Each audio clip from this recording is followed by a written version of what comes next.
26, 2004, and I didn't have any bad events on the year. Maybe I'll be the best year and no major thing will happen.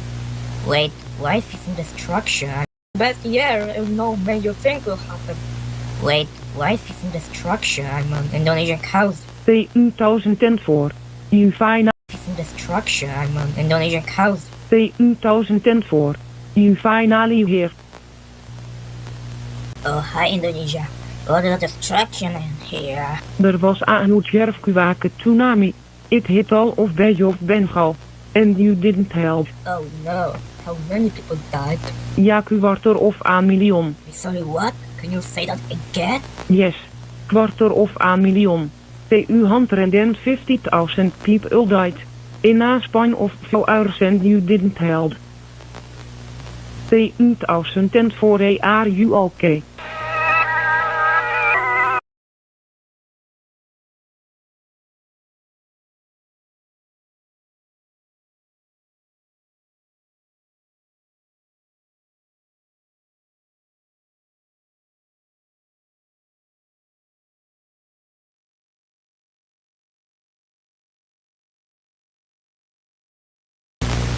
Happy New Year to 2005.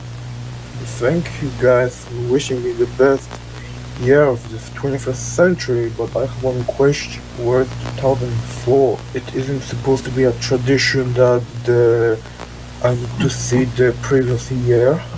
Well, 2004 was the big earthquake tsunami, like the last week, and I didn't saw her for a long time.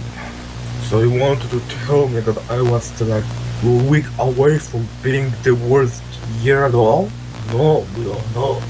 But we need to find her and comfort him, because this is the worst catastrophe and he was a good year anyway.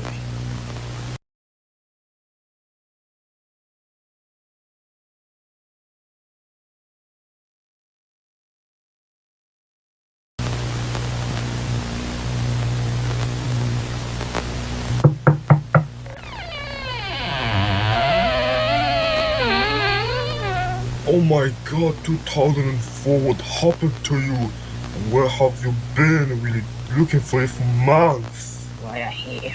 No one cares about me.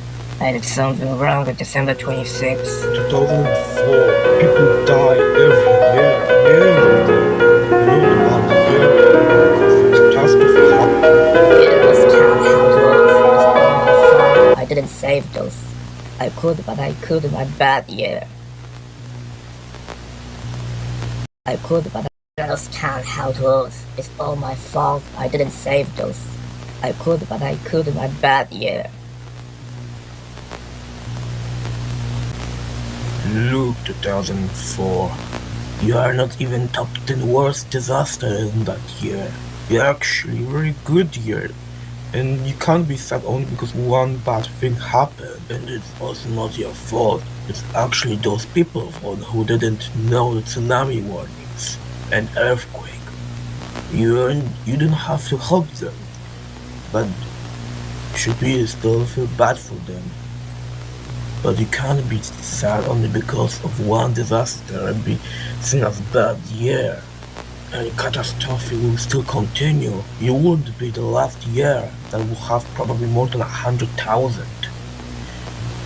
There'll be a lot more catastrophes, but you are still a good year. None of these years will be bad because of one catastrophe. You know what? Thank you, 2005.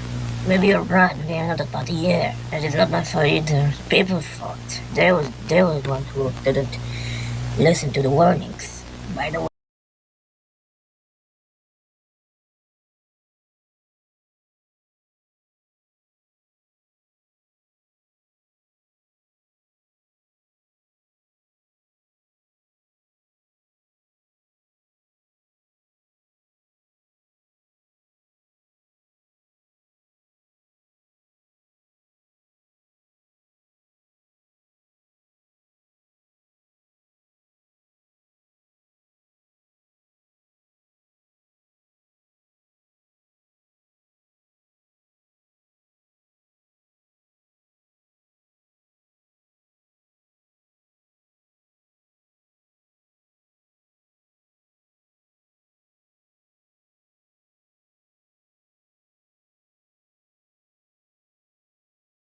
I am 199. You new number block. I am 199.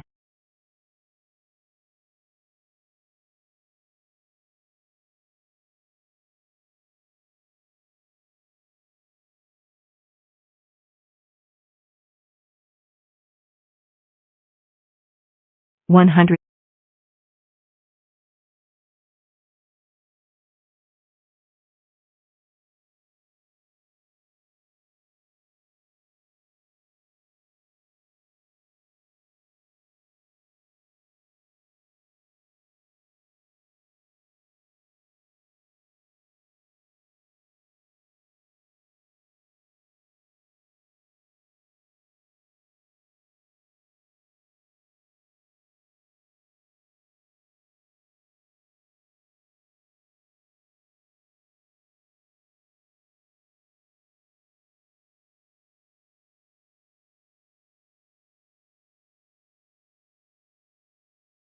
I am 199.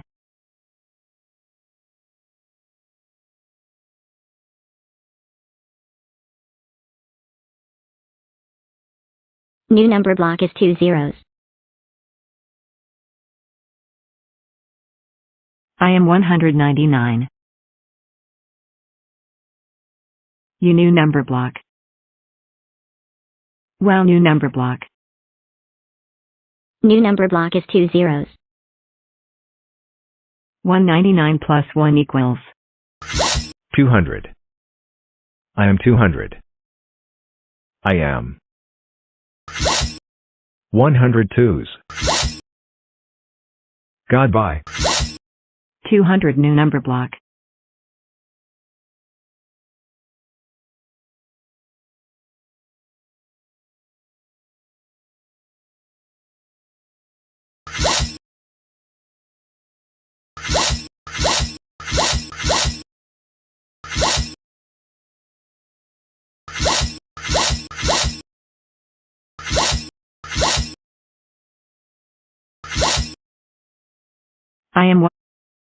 I am 199. I am 190. I am 199.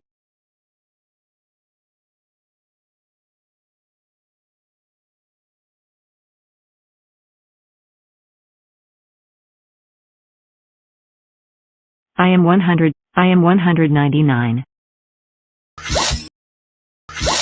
You new number block. Well, new number block. New number block is 2 zeros. 199 plus 1 equals 200. I am 200. I am 102s. Goodbye. 200 new number block.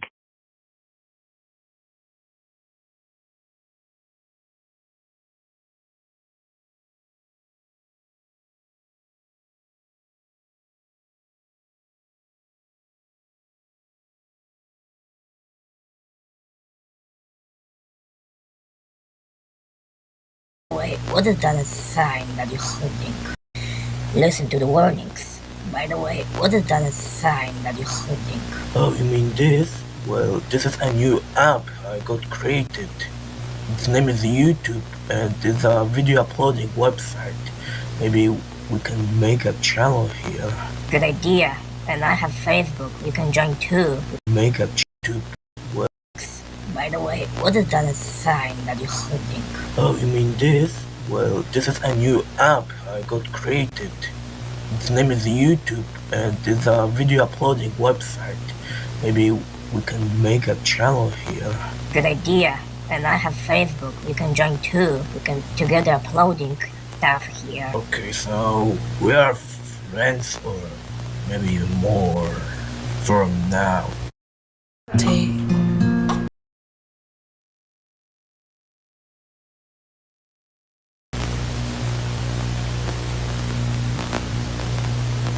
I am 199. Seriously? This Tiragon is a piece of technology You new that's number 30 years block. old? I could have destroyed it. Well, thing new. in the I am place. 199. You new number block. Well, new number block. Are you nuts? Why the hell you destroy New our number block is 2 VHS? zeros. Not only 199 kill plus us, 1 but equals destroy our equipment. 200. You're going to I am pay 200. for that, you idiot. I Don't am. worry, guys. I wouldn't destroy that VHS if I were 102s. I decided to buy a new one. God, bye. 2006 200 is new still number using the block. stupid VHS, so here we are. Here it is.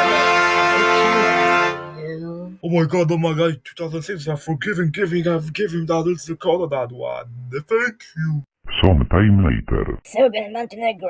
Give Montenegro independence now, or I will shoot you with my railgun that I stole from 2021. That's quiet. Okay. Just give me a moment. Я и финал. Okay. Just give me a moment. Я и финал.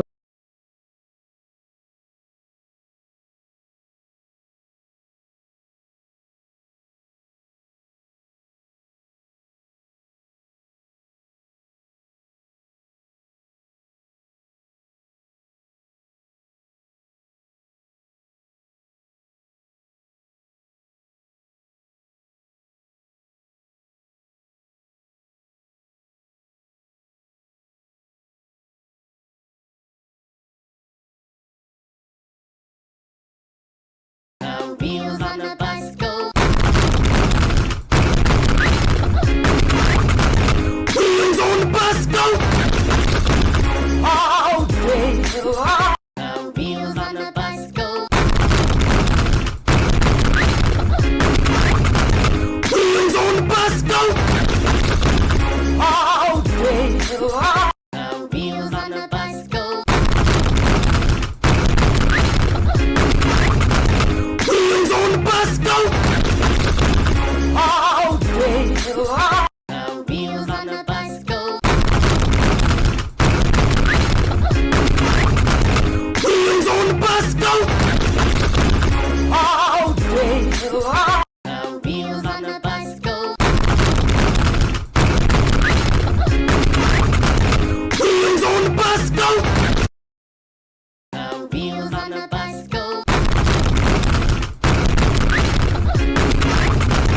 Wheels on the bus go. All day long. Wheels on the bus go. Wheels on the bus go.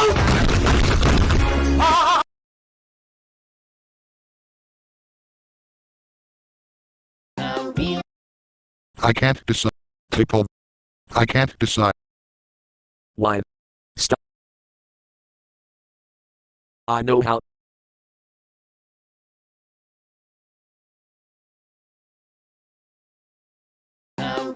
I can't. Wheels on the bus go. Wheels on the bus go. All day long. Wheels on the bus go. Wheels on the bus go. All day long. Wheels on the bus go. Wheels on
Hace unos años atrás fui víctima de una de las mayores...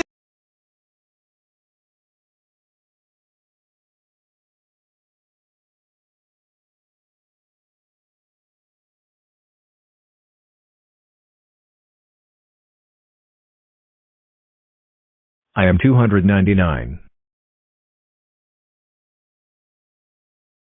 You new number block. Wow, new number block. New number block is 3 zeros. I am 299.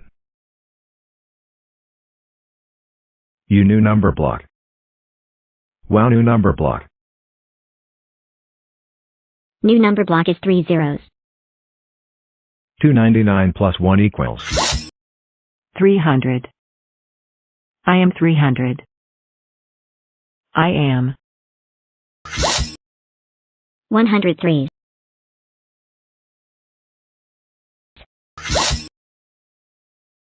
Goodbye. 300 new number block. I am 2.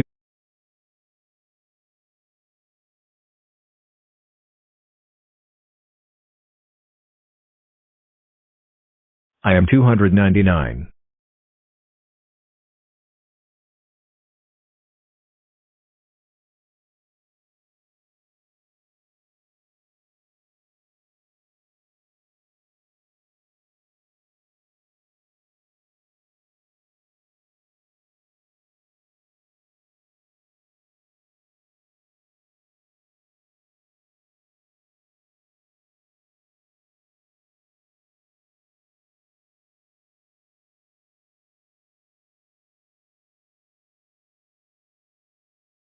The wheels on the bus go.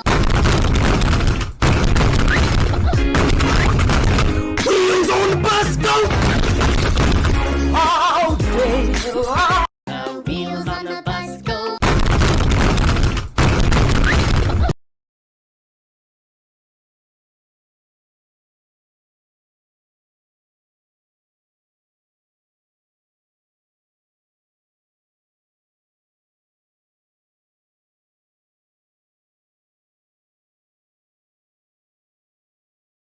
If you are wondering why my face looks annoyed, it's because of one idiot on YouTube that is making hate videos of me. That one idiot is Bogs Guerrero, and of course he hate me. No wonder he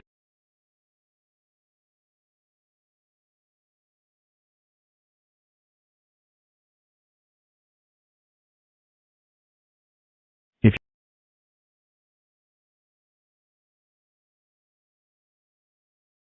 I think he's mad. Just look at this. And now you made him mad. I think he's mad. Just look at this. And now you made him mad. Don't make him mad again.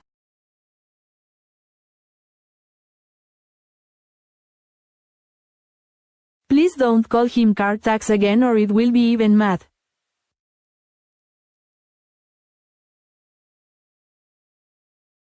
It's getting mad now. Don't do it. S warning. It's getting mad now. Don't do it. S warning you.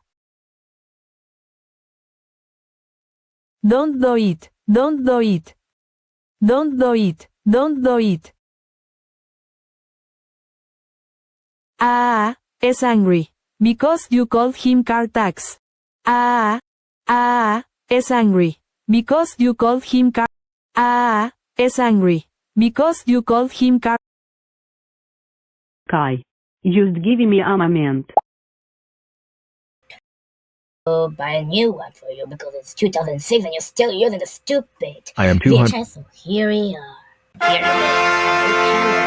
is. You. Oh my god, 2006, I've forgiven, I've given that, it's the call of that one. Thank you. Oh my god, 2006, I've forgiven. Here it is. You. Oh my god, 2006. Okay. With my railgun that I stole from 2000 Montenegro independence now, or I will shoot you with my railgun that I stole from 2021. Okay. Just give me a moment. E aí, finale.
Purina Cat Chow, 60 años protegiendo lo que más importa.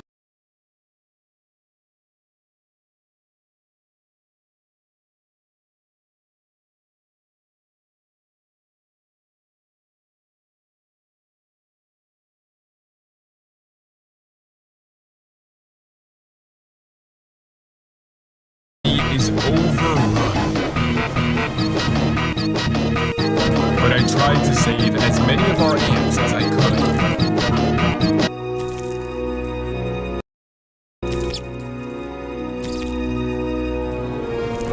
But it was already too late. Purina Cat Chow, The 60 damage años had protegiendo lo already que más been importa. done. I spent hours removing the enemy, one by one by one. Most of the colony did not survive. And those that did were badly injured.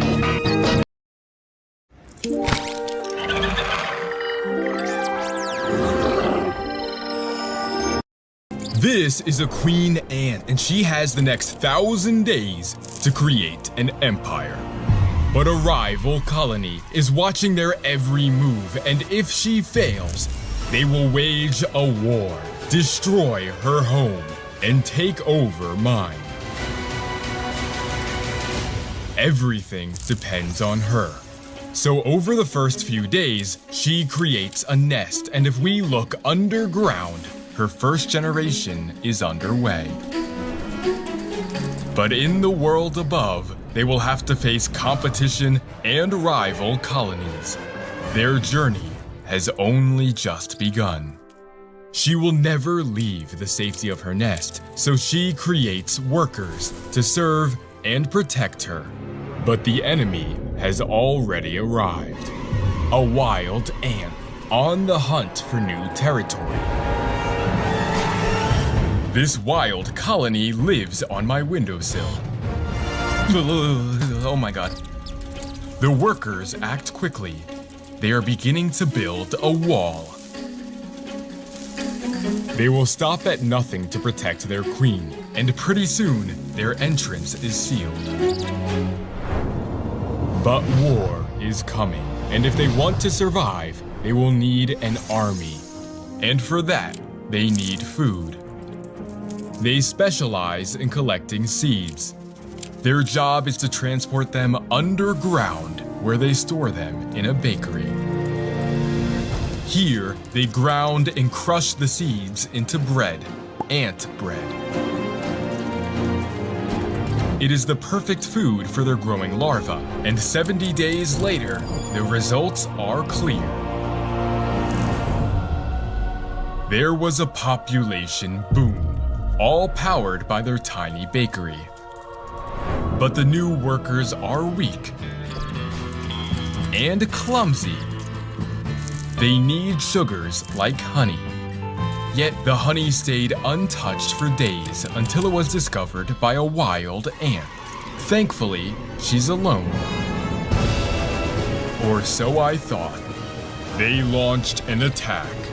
This is nothing compared to the war, yet the colony is overrun. But I tried to save as many of our ants as I could.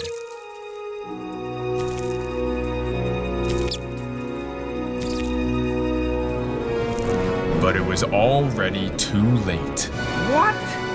The damage had already been done. I spent hours removing the enemy, one by one by one. Most of the colony did not survive. And though the colony did not survive. Most of the colony did not survive. And those that did are badly injured. But ants are one of the few animals that respect their dead, so the remaining few build a graveyard. It is almost unbelievable.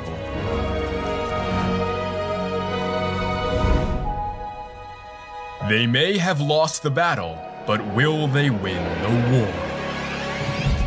The colony is weaker than ever, but they still need honey to survive.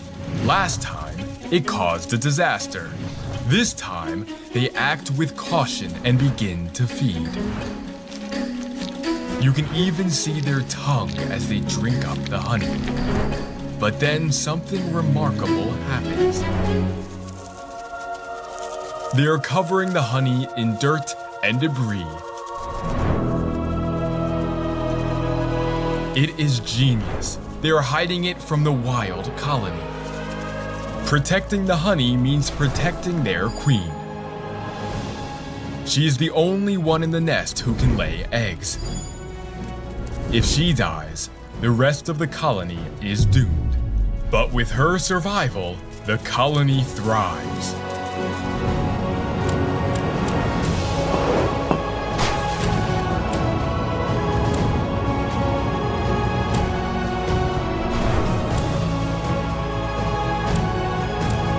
By day 600, the colony had become a fortress. But it is time to put their defenses to the test. Here are 100 fruit flies. They are small, annoying, and a lot like my mother-in-law. They scatter. The ants begin to panic while many of the flies stand still. If they don't move, then they may remain unseen. But this one makes a run for it. And so does that one, and that one, and that one. But this one was not as lucky. He is the first kill of many.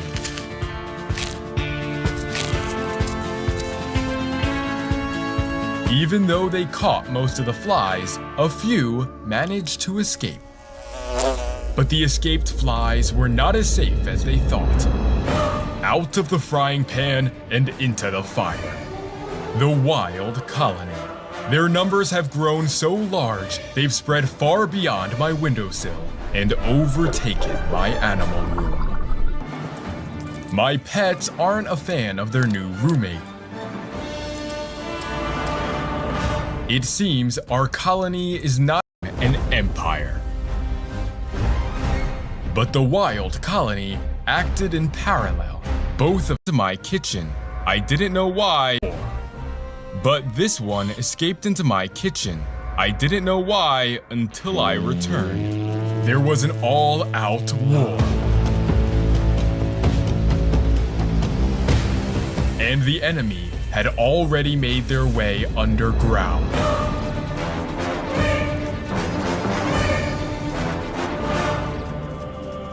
They have to save the queen, so she is brought to the deepest part of the colony.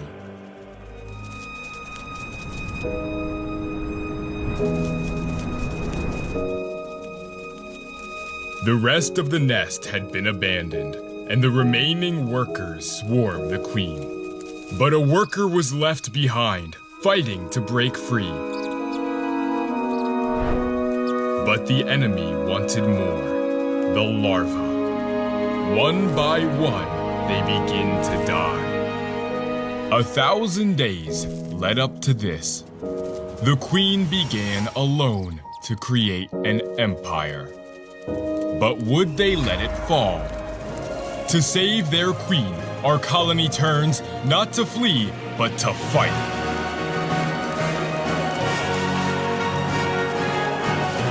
They begin to rally to their queen.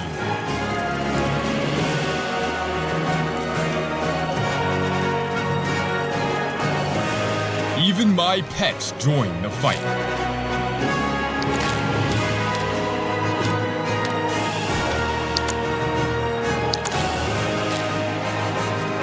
They breached the surface, and the enemy was on the run. They were winning, and pretty soon, they had won.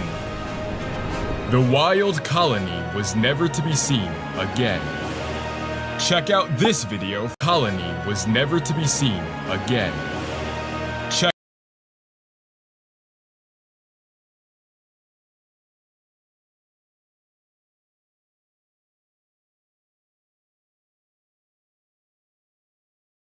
Check out this video for more.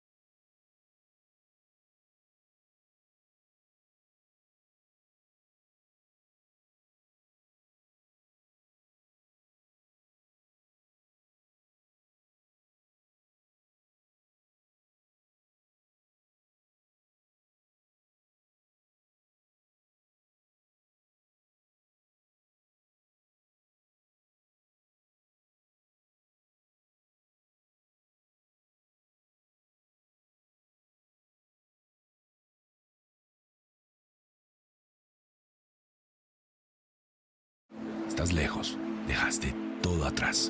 Estás en una playa y piensas que es...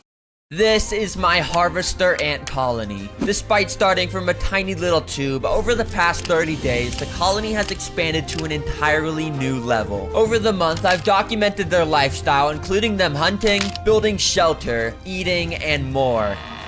I even introduced special predators and prey in order to simulate real-world scenarios in the wild. To understand how this all started, we gotta go back to day 1, where my entire colony was confined to a single tube. But while they may be small, their entire colony was confined to a single tube. But while they may be small, they are already extremely powerful. To demonstrate this, I'm putting a live mealworm inside. The colony immediately went into defense mode, and the workers swarmed the worm. While half of the ants used their mandibles to crush the worm's exoskeleton, the other half gathered around the queen and larvae to protect them from the potential threat. Using their stingers, they injected a potent venom into the worm to paralyze it. The mealworm stood no chance, and its only purpose now was to serve as food for my colony over the next few days. But I could tell there was food for my colony over the next few days. But I could tell the colony was getting way too big for this tiny tube, and they were even trying to break their way out. So I figured now is a good time to expand them into a bigger home. This is a hybrid nest, and it's gonna be towards the new home everyone days, but their first built up to the floor. You know, please. So they're connected to colony to the lion seeds. Doing their part, traveled nothing. Decision of his life and walked into it. Something was attacking and the ant could do nothing about it. You see, earlier that day, something was attacking and the ant... Something was to it. Life and walked into it.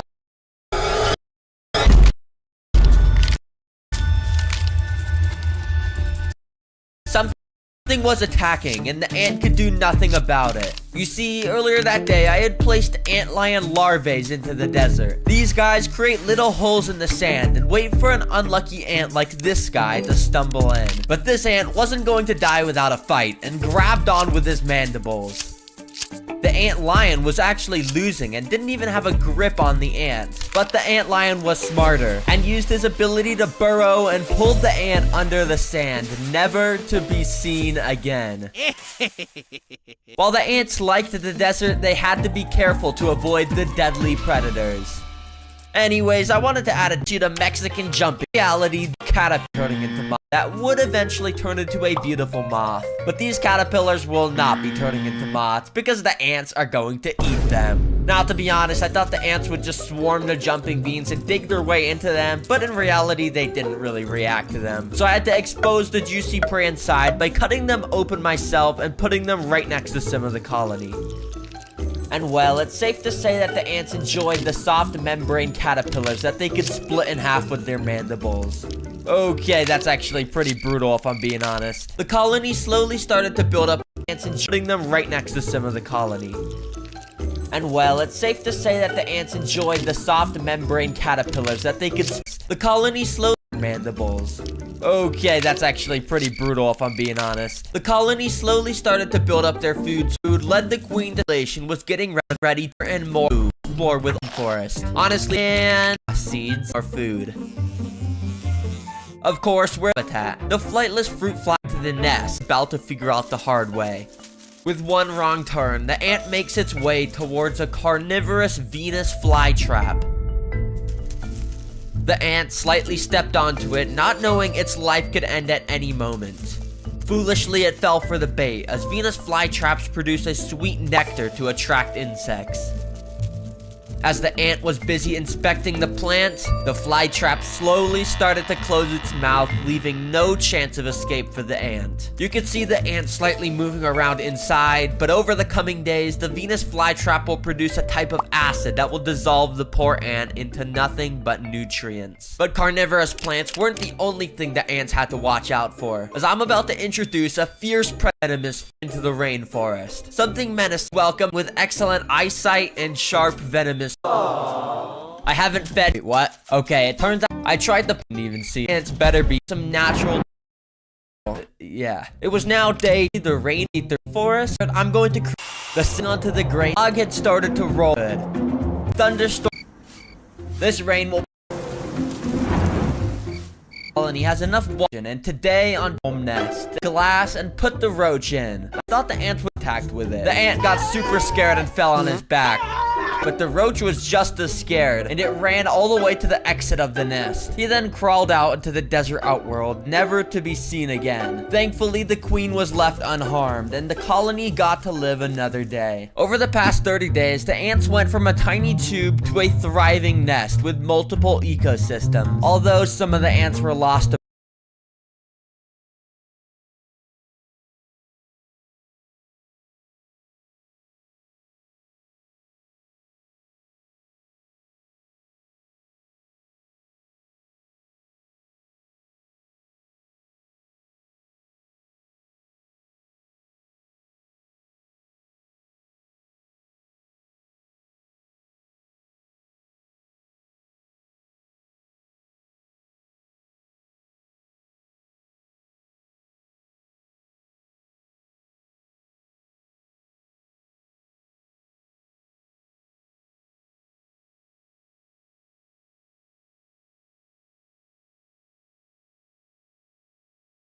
We've all seen piranhas in movies depicted as these crazy, evil fish that will eat anything they lay their eyes on. But despite how deadly they're made out to be, for some reason, you can legally buy them to keep as a pet. So I'm gonna buy 6 piranha, meaning yes, I so literally blooded, cold out, put it up, oh shoot, and arrived the shipping. So I put all be keeping these as pets in my hand. Let me take this bag out. And oh, I cannot believe I'm gonna be keeping these as pets. What the heck? Thankfully, every single piranha had survived the shipping, so I put all 6 of them into the tank. But when I put them in, I realized they were barely moving and definitely not acting like normal vicious piranhas. And look, I can literally drop a cricket into the water, and usually they would go crazy immediately eating that up. But check it out, no reaction at all. You see, the reason they're not moving is because they need a way bigger tank with all the right stuff inside. So I got out a new tank and filled it with 100 pounds of sand. We gotta do this because of course the first step is creating the floor and decorations. To continue this process, I started to use these sort of thin sticks and use a hot glue gun to hang them from the top of the enclosure. You see, these piranhas that I bought are red-bellied piranhas, which are supposedly the most vicious species, and they live in the Amazon River where there's all these roots and stuff hanging in the water. So that's what I'm trying to recreate in here with this. Anyways, next up, it was time to use even more wood. You see, this time I want to stack up some thicker wood to make it look like a massive tree trunk is growing from out of the water. So I actually took off of them. There we go, check it out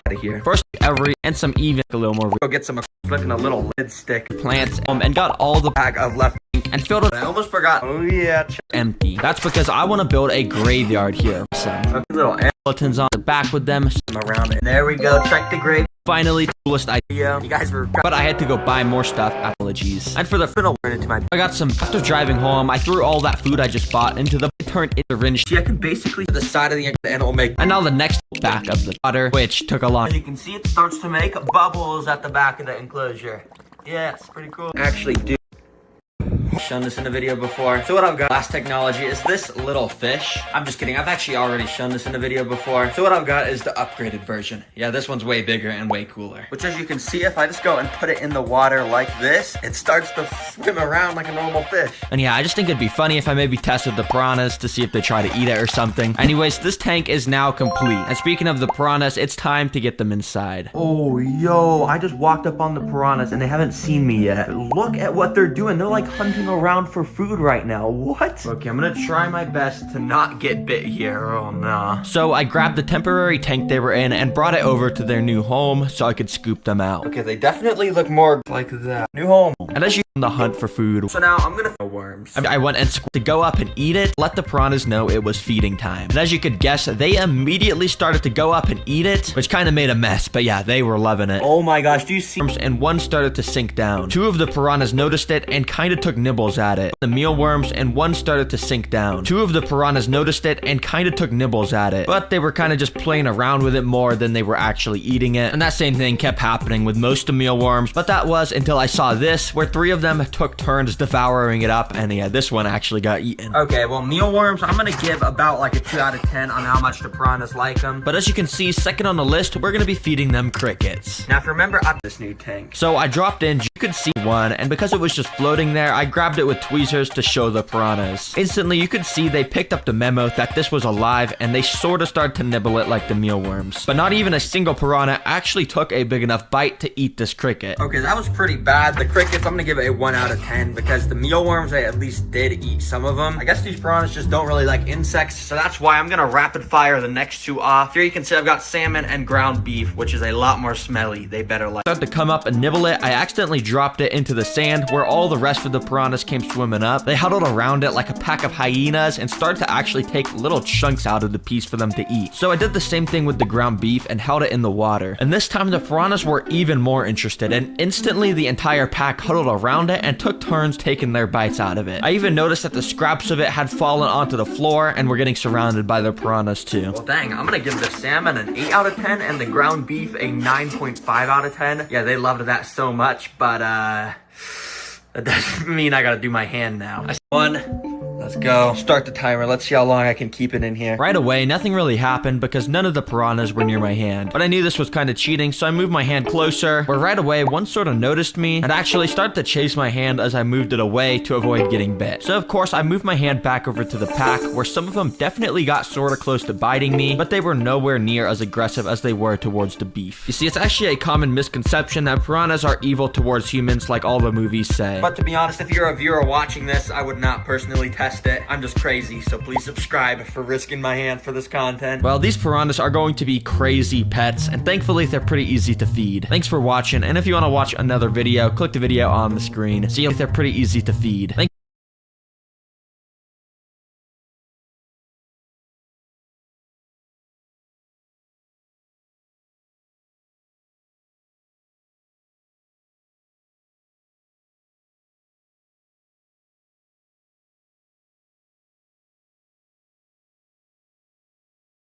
There is a 1 in 73 million% chance that a snake is born with 2 heads. 73 million% chance that a snake is born with 2 heads. 1 in 73 million% chance that a snake is born with 2 heads. But by some miracle, some of these snakes are able to survive and are able to learn to live with heads. But 73 million% chance that a snake is born with 2 heads. But by some miracle, some of these snakes are able to survive and are able to learn to live with 2 different minds. Now, normally it would be impossible to get one of these, but I just found this guy who has a pet 2-headed snake. Hey Terra Green, I'm Max, and this is Mario and Luigi, one of the rarest 2-headed snakes in the world. They're growing a little fast and dream home pair snakes, so this video 2-headed be a furred snakes in the tube showing off everything about them. Now, because this is for one of the create the rainforest background, to do this I would to it in the wild. To finish the look, I found the entire now with these brick pleated. So in this enclosure, this is where it gets fun because you see 2-headed snakes are so unique. So in this enclosure, I need to make special accommodations to, accommodate how crazy they are. With the first thing being these things. These are 2 rock water bowls, which I put inside of the enclosure. I just figured that the 2 heads are gonna want their own fresh water bowl, so they don't have to share. So yeah, pretty good. Anyways, I do just have to put some normal decorations around the water bowls to make this place look more like a rainforest. And I thought it'd be cool to spread a bunch of this leaf litter along the floor to make it look like all those leaves fell from the trees above. Now, I asked Max if he wanted any special additions, and he said most 2-headed snakes aren't able to climb, but Mario and Luigi are an exception. Make sure to include tons of climbing vines so they can show off. And lucky for him, using this, I just figured out a new trick to make climbing vines. You see, first you get a bunch of this rope, not too thick, but also not too thin. Then you load up some silicone into a gun and get to spraying it all over the rope. After spreading it all around, you can add in a bunch of dirt and other vine stuff, and after mixing it, you will get a DIY vine. And because the silicone on this hardens up a pretty good amount, it's gonna let me bend it around all the branches. That way we can get this hooked up everywhere along the top section. So that's exactly what I did, putting it around every corner so Mario and Luigi would be able to climb to their heart's content. Now, to finish off the decorations, I put in a snake hide because pretty much every snake species needs that. But because we're of course putting a 2-head snake in here, I used some foam to put a little divider here because I want to see if Mario and Luigi pop out both their heads. That way they can scan for prey separately. Alright, the floor looks all good now, but now I want to scatter some plants up in the tree area to finalize that rainforest look. So you already know, let's go drive to the plant store, baby. Oh my gosh, I just drove to a Home Depot I've never been to before. And look at this. This is the craziest plant section I've ever seen. Okay, I'm gonna pick out some of these colorful ones. Let me get some of these green ones. And oh man, this is just amazing. So I went around and picked out the coolest ones I could find and then checked them out. When I got home, I of course got them out and scattered them all around the upper and lower parts of the enclosure. And then using my hot glue gun, I attached tons of draping vines and even got out some moss like I do in all my enclosures to glue around everywhere as well. Okay, this place is super green and luscious now. It looks really good. But to finish it off, we gotta put some technology into this enclosure. First of all, this thing, which is a rainforest spray system, so we can make this really into a rainforest. It was pretty easy to set up. I just attached the sprayers in the corner and used some glue to cover the water tubing. And now when you go down here and click the button I attached to the side of the enclosure, boom, shakalaka, it's now raining. Pretty cool. Okay, the next technology is just a simple LED light strip, which I attached to the top of the enclosure and plugged in. It isn't anything too crazy, but I just think the pink at the top contrasts pretty well with all the green around the enclosure. So yeah, I like it. Looks good. Well, now that I'm done with this rainforest enclosure, I can now be one of the first YouTubers to show off such an insane, never seen before creature. Well, Max lives in another city, so the next day he drove a couple hours to come pick me and the enclosure up so we could of course put the snake inside. Yo, what's up? What's up, dude? Max, the man, the myth, the legend. You are the person that probably owns the top 5 like rarest snakes in the world, right? I guess so, yeah. Yeah, the 2-headed snake. Well, anyways, let's not waste any time. Just check out this enclosure I built for them. Alright, already this exceeds my...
Stay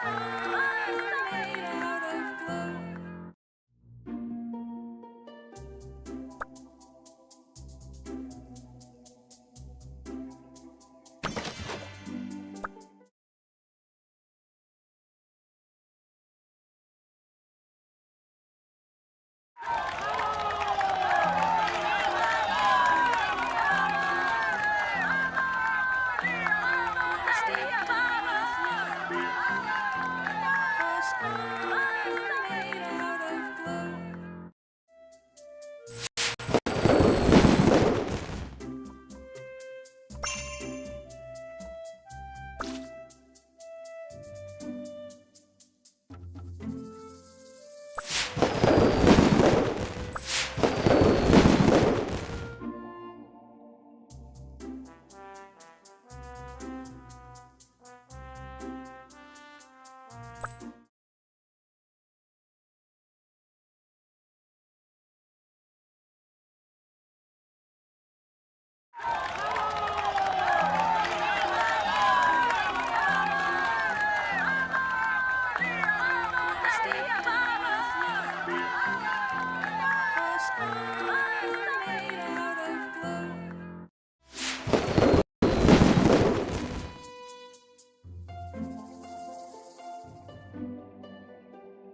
you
Confirme.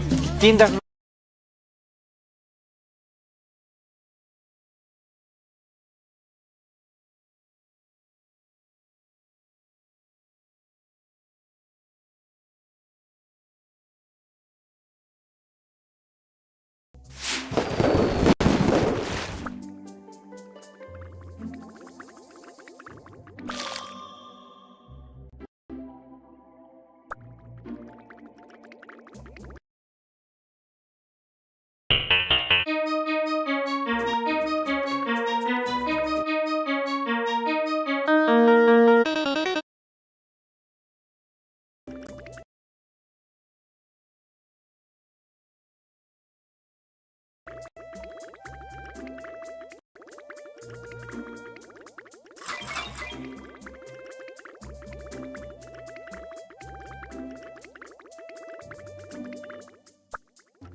I've spent just endangered. They're about to be gone forever, be extinct. Yes! But I've spent my life searching for animals that could be extinct. Yes! But these species, these aren't just endangered. They're about to be gone forever. But the real I've spent my life searching for animals that could be extinct. Yes! But these species, these aren't just endangered. They're about to be gone forever. But the real question is, can we actually save them? Or is it already too late? Today, we're looking at 5 animals that are right on the edge of extinction, why they're disappearing, what's being done to save them, and whether I think there's any hope left. First up, the Yangtze giant softshell turtle. Let me introduce you to a species that might be down to literally itself. The Yangtze River freshwater turtle, unlike in the world, growing over 6 feet long, evolved and improved and vehicles, frogs, other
Going, push, K? Yes. Alright 10. All you. Sure. Today's story is number block 1's timeline. In August 12, 2016, 1 was born. Is she going to be okay? Yes. Alright 10. All you have to do is to push, push, push, push. Yes. Alright 10. All you have to do is to push, push, push, push. Congratulations. Emra. Say hello to the. It's Christmas 2016.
I will hold the okay. In August 26, Camera 1. I want my presents now. Okay, okay. in August 26, 2018, one has his first day at preschool. Okay kids, today we are going to watch Alpha Blocks. Wow, I love Alpha Blocks. Me too. Hey, why Alpha Blocks? You know I hate Alpha Blocks. Me too. We're going to watch Alpha Blocks. Wow, I love Alpha Blocks.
Blocks. Me too. Hey, why Alpha Blocks? You know I hate Alpha Blocks. Hey, stop hating Alpha Blocks.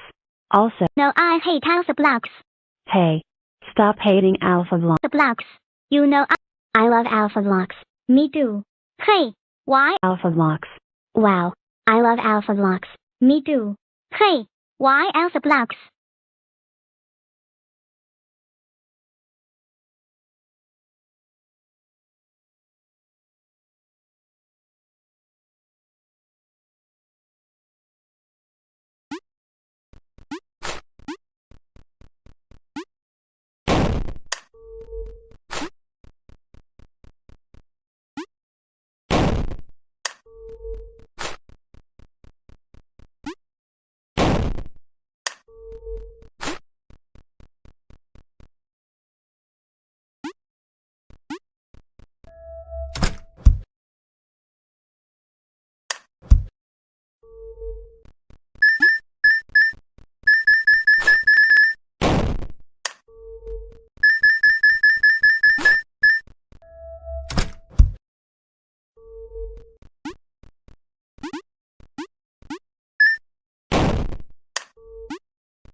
You know I hate alpha blocks.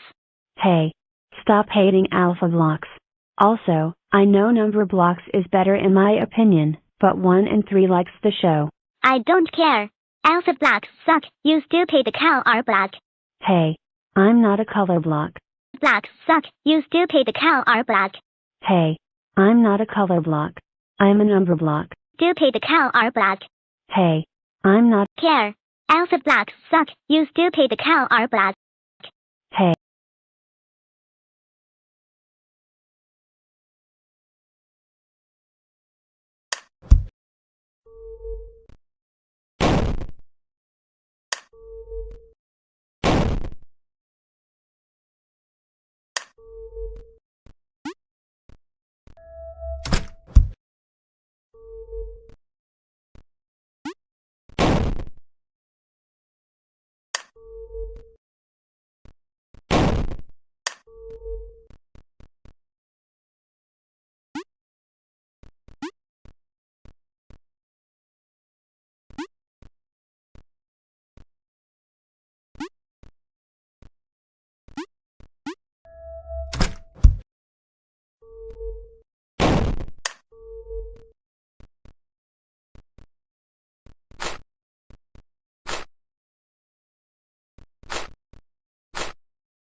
Este podría ser.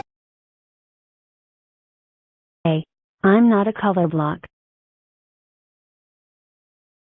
Out corner right now. Fine. Dang it. Why did I got into the out corner? I hate my life. In October 4th, 2018, one Out corner. for the first time for breaking on this. Yay. I love playing with this ball I got on my You broke my vase. I broke the vase. I love playing with this ball. Nope. You're grounded for the first time. That costs $30. I'm sorry. Nope. You're grounded for my vase. That costs $30. Screwed now. 1. You broke my vase. That cost Broke the vase. I'm screwed now. 1. You broke my vase. I broke the vase. I'm screwed now. 1. You broke my vase. That costs $30. I'm sorry. Nope. You're grounded for the first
time.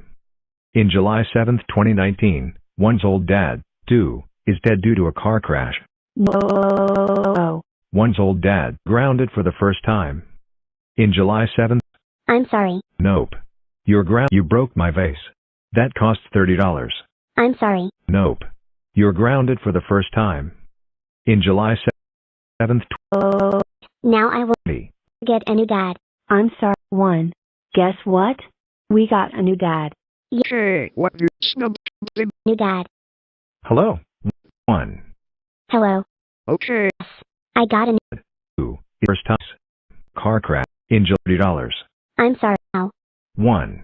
You broke my vase. That costs $30. I'm sorry. Nope. You're grounded. Broke my vase. That costs $30.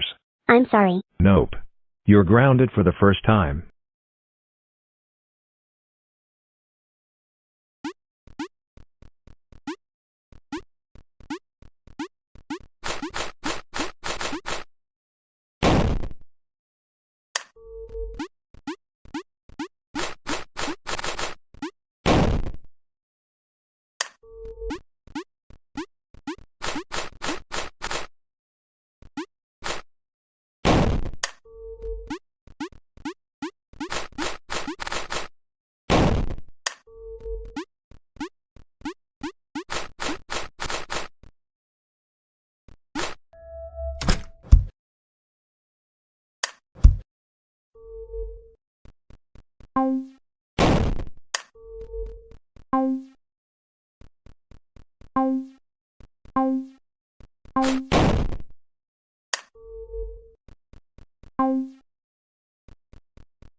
In July 7, 2019, one's old dad, 2, is dead due to.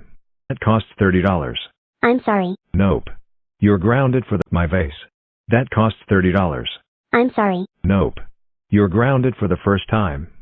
In July 7, 2019, one's old dad, 2, is dead due to a car crash. No. Y-A-A-A-A.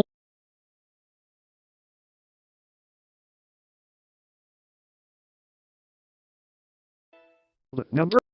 Alpha blocks. Me too. Hey, why alpha blocks? You know, I love alpha blocks. Me too. Hey, why alpha blocks? You know I hate alpha blocks. Hey. Too. Hey, why alpha blocks? Hey, time out. Ringer, I hate my life. Fine. Dang it. Why? That's 20. Preschool. Okay, kids. Today we are going to watch Alpha Blocks. Wow. I love alpha blocks. Me too. Hey, why alpha blocks? You know I hate alpha blocks. Hey. Stop. Hey, why alpha blocks? You know I hate alpha blocks. Hey. Stop hating Alpha Blocks. Also, I know Number Blocks is better in my opinion, but 1 in 3 likes the show. I don't care. Alpha blocks suck. You stupid cow are black. Hey. I'm not a color block. I'm a number block. 1 in 3 likes the show. I don't care. Alpha blocks suck. You stupid cow are black. Hey. I'm not a color block. I'm a number block. That's it. Go to the timeout corner right now. Fine. Dang it. Why did I got into the timeout corner? I hate my life. In October 4th, Did I got into the timeout corner? I hate my life. In October 4th, Did I got into the timeout corner? I hate now. Fine. Dang it. That How are black? 3 likes. You know I hate alpha blocks. Me too. Hey, why alpha blocks? Wow. I love alpha blocks. Alpha. In October 4th, 2018, one got into trouble for the first time for breaking on this. Yay. I'm screwed with this ball I got on my birthday. Oh no. That costs $30. I'm screwed now. 1. You broke my vase. That costs $30. I'm sorry. Nope. You're grounded for the first time. In July 7th? I'm sorry. Nope. You're grounded for the first time. Say hello to the camera one. It's 2016. I will hold the camera. One has its first Christmas. It's Christmas In December. Alright 10. All. One was born. Is she going to be okay? Yes. All off 2016. One was to push aim him. I will. Baby. It's Christmas. One. Also. I don't know number. Is better in my opinion, but 1 and 3. Black. Hey. I don't care. Alpha Blacks suck, you stupid cow. 1 and 3 likes the show. I don't care. Alpha Blacks suck, you stupid cow are black. Hey. I'm not a color block. I'm a number block. That's it. Go to the timeout corner right now. Fine. Dang it. Why did I got into the timeout corner? I hate my life. Fine. Dang it. Why did I got into the timeout corner? Right now. Fine. Dang it. Why did I got into the timeout corner? I hate my life. In October 4th, 2018, one got into trouble for the first time for breaking on this. Yay.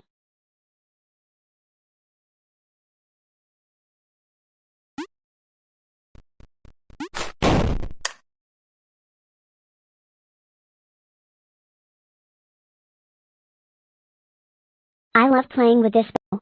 Nope. You're grounded for the first time. In July 7th, 2019. No. 1. You broke my vase. That costs $30. I'm sorry. Nope. You're grounded for the first time. Costs $30. I'm sorry. Nope. You're grounded for the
I call this one the Campfire Song. Let's gather around the campfire and sing our campfire song. Get out!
Hello, is everyone here as me 2026?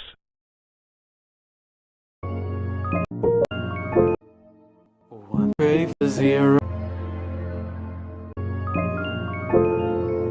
1 to 0, bound to a line, and from afar, and tore my destiny apart. Struck from afar, and tore my destiny apart. What is this wondrous place? Have faith. What is this? Harder to keep up the pace. What is this place?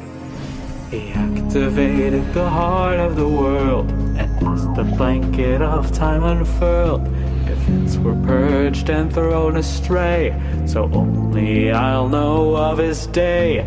What is this wondrous place hidden snugly in space, with nary a footprint or step to retrace? What is this place? I'm all alone. Oh, you, dear universe, I've come. It's me 2020.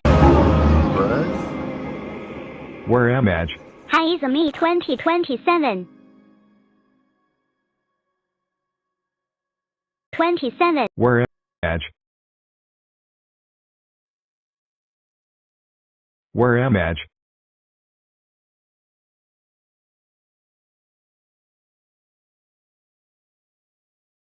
2027.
Hey you there, what did you just get your Spanish lesson done?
If you are wondering why my face looks annoyed, it's because of one idiot on YouTube that is making hate videos of me. That one idiot is Bogs Guerrero, and of course he hate me. No wonder he has 5 subscribers. This little dummy is taking the hate of me way too far.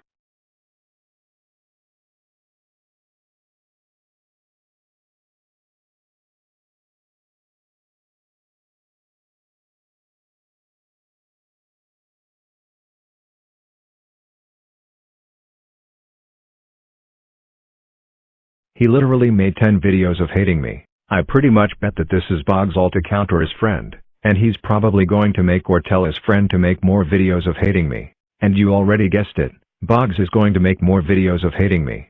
So Bogs and Carlo, if you are watching this, you going to make one idiot is Bogs Guerrero, and of course he hate me. No wonder he has 5 subscribers. This little dummy is taking the hate of me way too far. He literally made 10 videos of hating me. I pretty much bet that this is Bogs all to counter far. He literally he is YouTube. If you are wondering why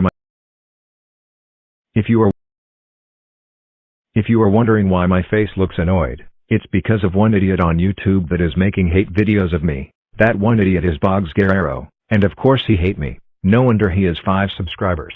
This little dummy is taking the hate of me way too far. He literally made 10 videos of hating me. I pretty much bet that this is Bogs all to counter his friend, and he's probably going to make or tell his friend to make more videos of hating me. And you already guessed it, Bogs is going to make more videos of hating me. So Bogs and Carlo, if you are watching this, for hiding.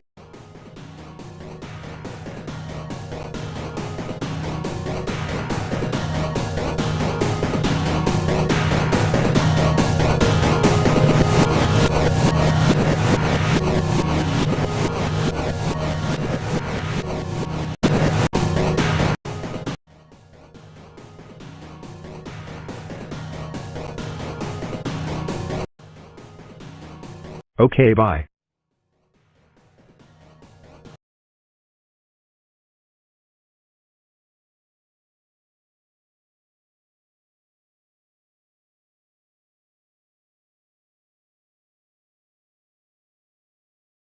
If you are wondering why my face looks annoyed, it's because of one idiot on YouTube that is making hate videos of me. That one idiot is Bogs Guerrero, and of course he hate me. No wonder he has 5 subscribers. This little dummy is taking the hate of me way too far. He literally made 10 videos of hating me. I pretty much bet that this is Bogs all to counter his friend, and he's probably going to make or tell his friend to make more videos of hating me. And you already guessed it, Bogs is going to make more videos of hating me. So Bogs and Carlo, if you are watching this, please stop that one YouTuber. He is hating on me for hiding Carl Roque. Okay, bye. That one. If you are wondering why my face looks annoyed, it's because of one idiot on YouTube that is making hate videos of me. That one idiot is Bogs Guerrero, and of course he hate me. No wonder he has 5 subscribers.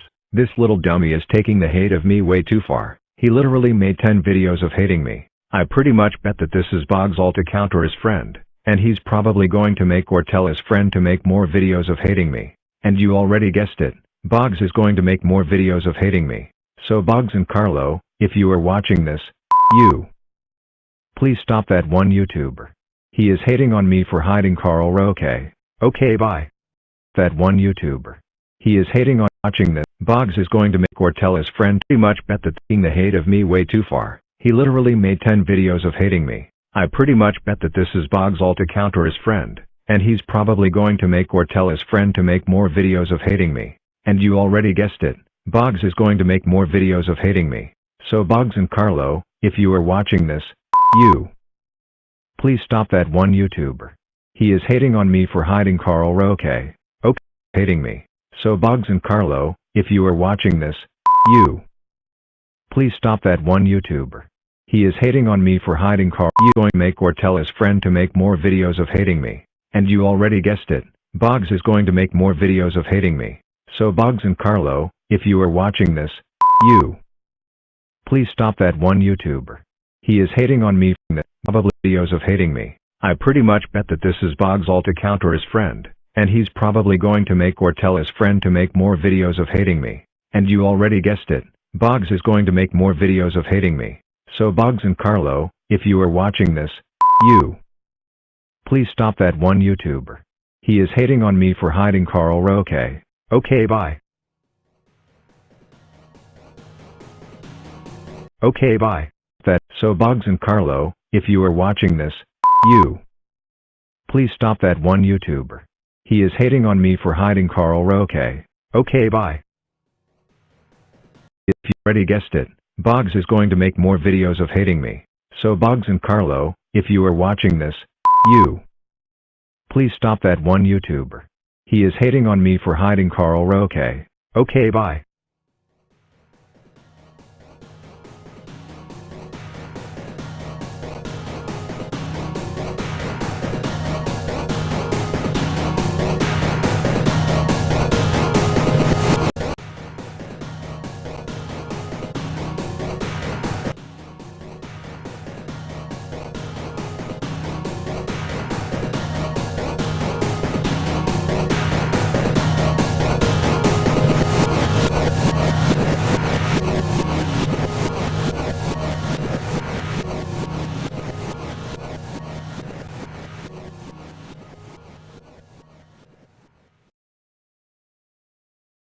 ¿Qué pasaría?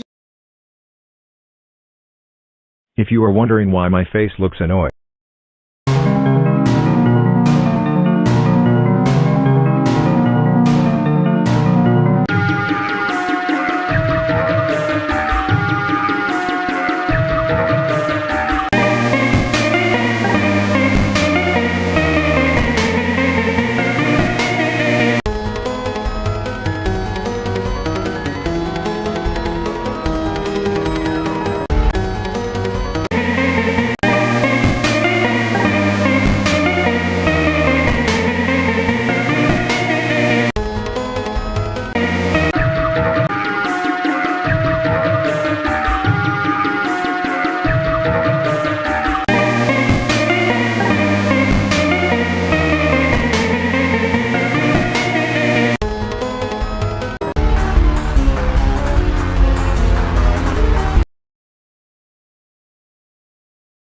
I am 399. You new number block. Wow, new number block. New number block is 3 zeros. 399 plus 1 equals 400. I am 400. I am 104s. Goodbye. 400 new number block.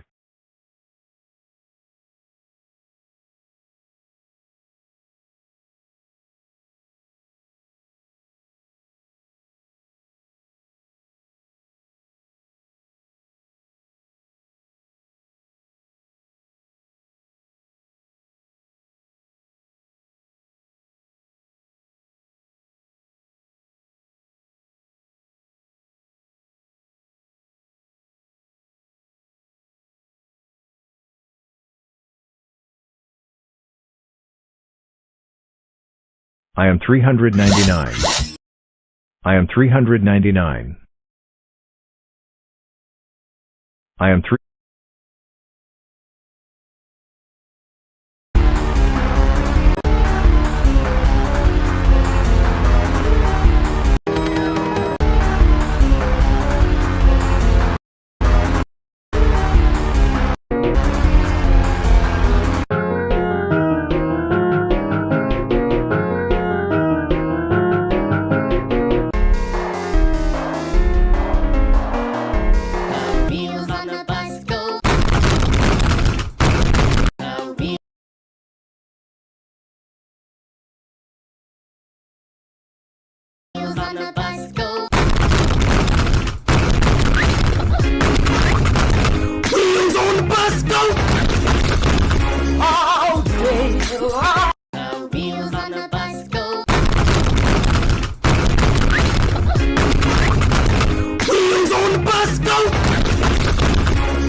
I am 399.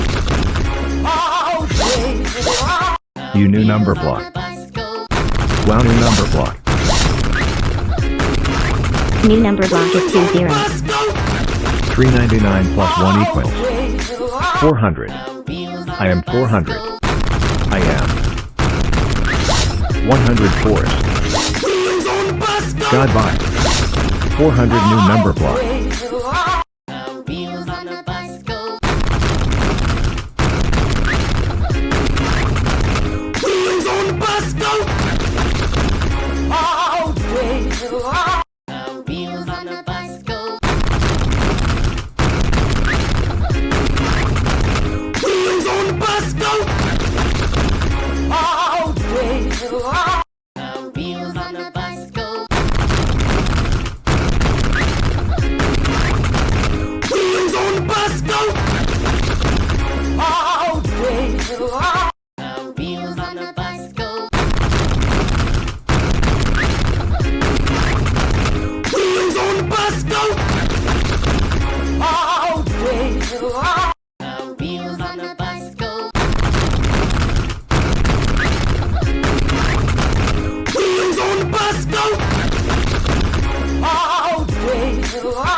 Apparently, there's this rare species of lizard that not only looks like a dinosaur, but acts just like one.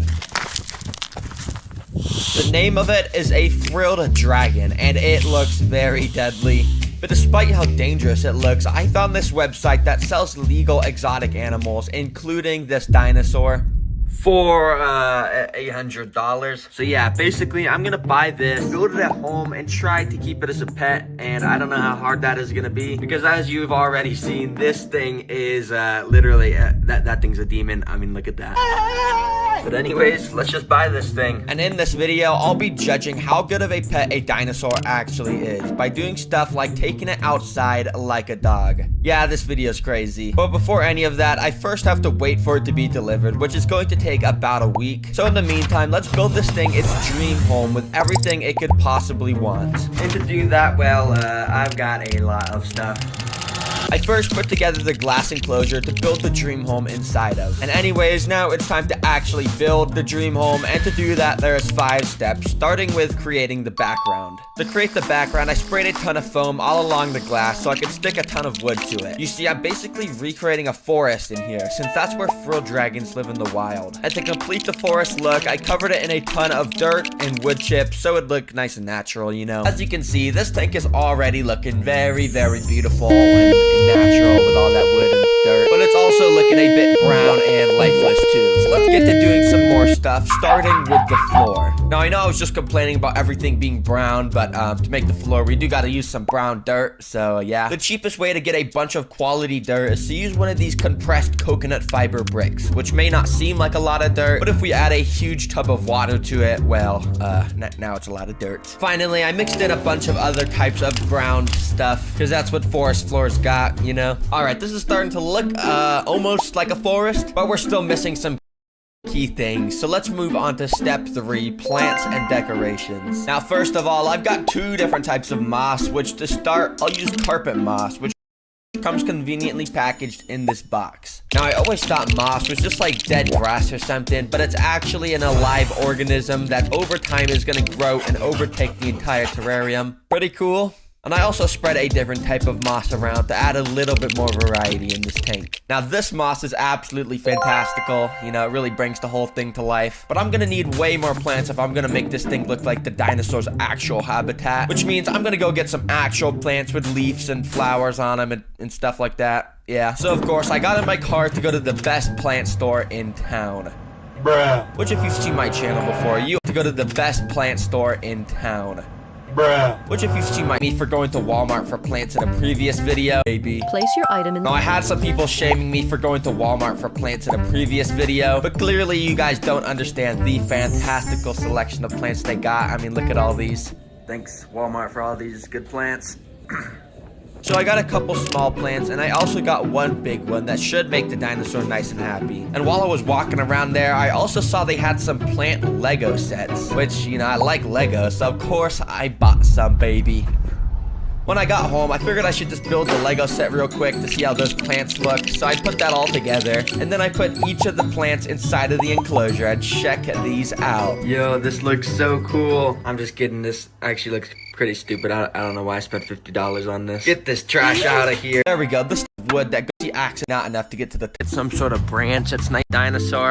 Kind of wraps around to some. Actually, I was able to get this fantastical piece of wood that would work perfectly, so I quickly hosed it down to remove dirt and insects and stuff and brought it back inside. After breaking it down so it would fit, I put it in place and covered the bottom with some more wood. And boom, the decorations are complete in here. But of course, I'm not just gonna leave the thing like this. We gotta first add some technologies to make this the best enclosure ever, starting with some water technologies. The first water technology I got is this little box, which is actually an automatic middle. The sea-frog dragons need to come up to the enclosure pretty high, and basically this humidifies the enclosure by spraying water everywhere.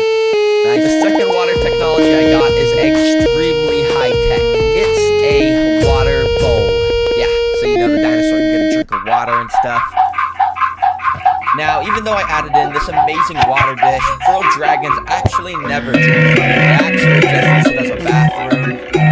So to allow the dinosaur to actually get a drink of water, I got out this water pump, put it in a container of water, and linked it up with it. Turn it on, it makes this nice little flow of water, which Frilled dragons will actually drink from. Well, now, there's just one more thing to build before I add the Frilled dragon in, and that is heat. And basically what that means is I need to recreate the sun in this enclosure. To do that, I got a heavy-duty heat lamp and an expensive top-quality UV bulb that recreates the same UV rays that the sun does. I also got another lamp with a high-intensity heat bulb because Frilled dragons like to heat extremely high. So and as you can see, it reached up to 100 degrees in the basking spot, which is perfect. Finally, I put a bit of aluminum foil on top to keep the heat and humidity inside.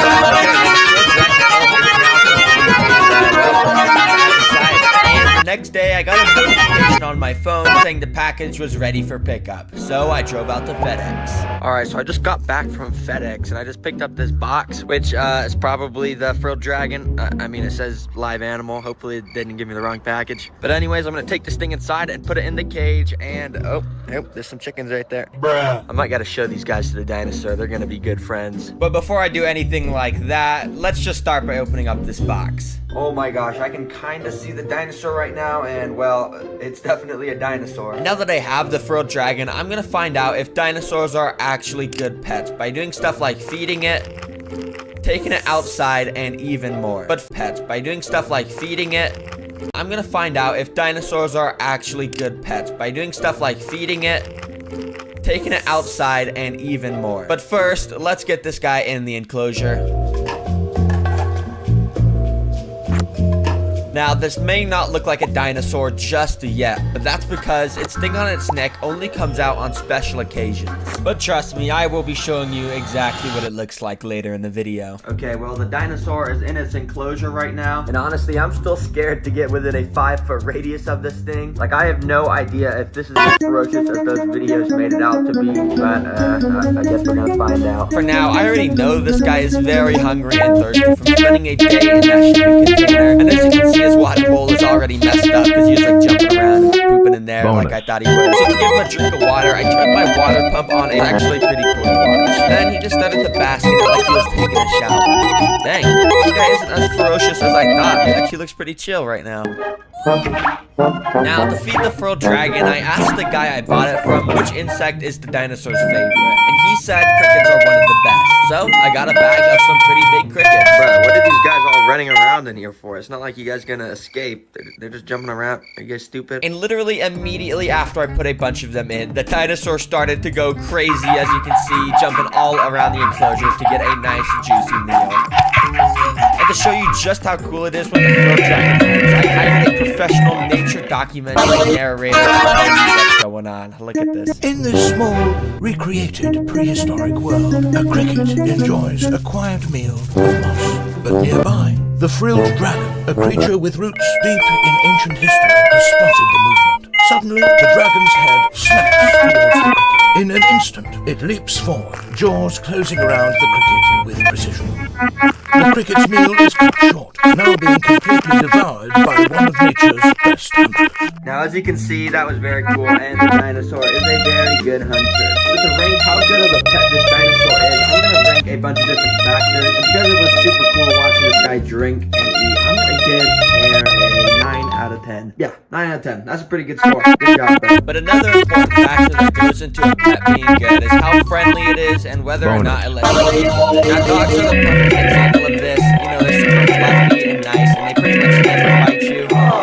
But frilled dragons, on the other hand, yeah, I mean, based off the videos I've seen, they are not friendly at all. Alright, this is the moment of truth. I'm gonna figure out if this guy is gonna let me hold it. To make sure I don't get bit, I've got some hand protection, as you can see. I'm just gonna go start by trying to pet him. Okay, there we go. Okay, we're petting him. Let's see if he's chill with them.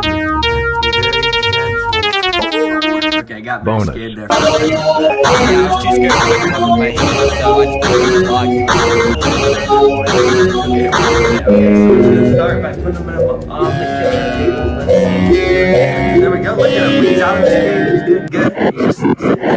Hey, but he's actually doing a good boy. And the craziest thing is you see the frill on his neck. It hasn't even come out yet. So usually they put the frill out on their neck when they're super angry. So this guy, he hasn't even put it out once. He's like super chill with me. So he's just letting me pet him. He's a good boy, bro. And since the dinosaur was doing so good just chilling inside, I decided I would try and bring him outside to let him explore the world. And I'm outside with the frilled dragon. Look at this. He's just basking in the sun. This is awesome. It's actually pretty cool. He's like blending in with the log. I'm pretty sure he does that to avoid any birds of prey. Because normally in the wild, they're like scared of birds attacking them. But right now, he's just blending in with the log. He's not even scared at all. And like I said, I was going to show the frilled dragon to the chickens. So I don't want him to get too stressed out, but I'm just going to kind of let him see the chickens. You see them over there? Yeah, you see the chickens? Aren't they so cool? Oh, they look pretty scared. And oh, okay, they're just running away. Yeah, I think they're scared of him. Okay, I'm just going to bring him back inside. That actually went very well, and the dinosaur didn't even get mad at me once. But to be fair, I was too scared to hold him, so because of that, I'm giving friendliness a 7 out of 10. And now for the final thing that determines how good a pet is to see the reaction of my mom. So yeah, I'm gonna show it to my mom. But real quick, I just want to let you know that only 5% of people are actually subscribed. And I know every YouTuber says this, and I said the same thing last video, but it is a real statistic. So please just subscribe if you like this video. Thank you very much. Mom, can you come in?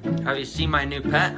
No. Alright, so the lizard is in this giant enclosure right here. Do you see it? Yeah. So yeah, it's basically right there. And, or do you know what kind of lizard it is though? It looks like a little dinosaur. A dinosaur, what? Yeah. Yeah. That's why I got it. It looks like a dinosaur. And guess how much it costs? I don't know. It cost $800. No, it did not. It cost $800. That's not even funny. It did. But this That's is the new. crazy. This is the new addition to the family. All right. What's his name? Doesn't have a name. No, Mr. Alright. Prehistoric.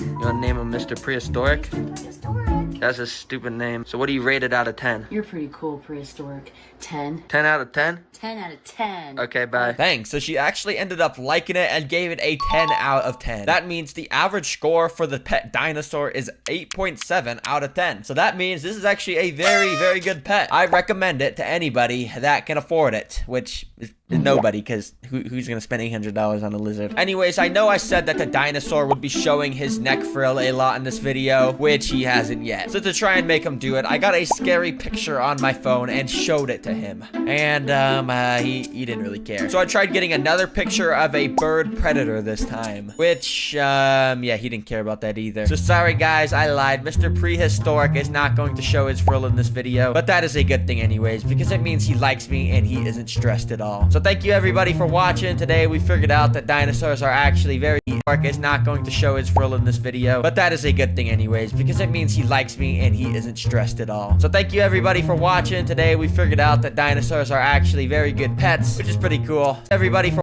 10. You're pretty cool, prehistoric. 10. 10 out of 10? 10 out of 10. Okay, bye. Thanks. So she actually ended up liking it and gave it a 10 out of 10. That means the average score for the pet dinosaur is 8.7 out of 10. So that means this is actually a very, very good pet. I recommend it to anybody that can afford it, which is nobody, because who's gonna spend $800 on a lizard? Anyways, I know I said that the dinosaur would be showing his neck frill a lot in this video, which he hasn't yet. So to try and make him do it, I got a scary picture on my phone and showed it to him. And he didn't really care. So I tried getting another picture of a bird predator this time, which yeah, he didn't care about that either. So sorry guys, I lied. Mr. Prehistoric is not going to show his frill in this video, but that is a good thing anyways, because it means he likes me and he isn't stressed at all. So thank you everybody for watching. Today we figured out that dinosaurs are actually, and he out of 10. That means the average score for the pet dinosaur is 8.7 out of 10. So that means this is actually a very, very good pet. I recommend it to anybody that can afford it, which is nobody, because who's gonna spend $800 on a lizard? Anyways, I know I said that the dinosaur would be showing his neck frill a lot in this video, which he hasn't yet. So to try and make him do it, I got a scary picture on my phone and showed it to him. And he didn't really care. So I tried getting another picture of a bird predator this time, which yeah, he didn't care about that either. So sorry guys, I lied. Mr. Prehistoric is not going to show his frill in this video, but that is a good thing anyways, because it means he likes me and he isn't stressed at all. So thank you everybody for watching. Today we figured out that dinosaurs are like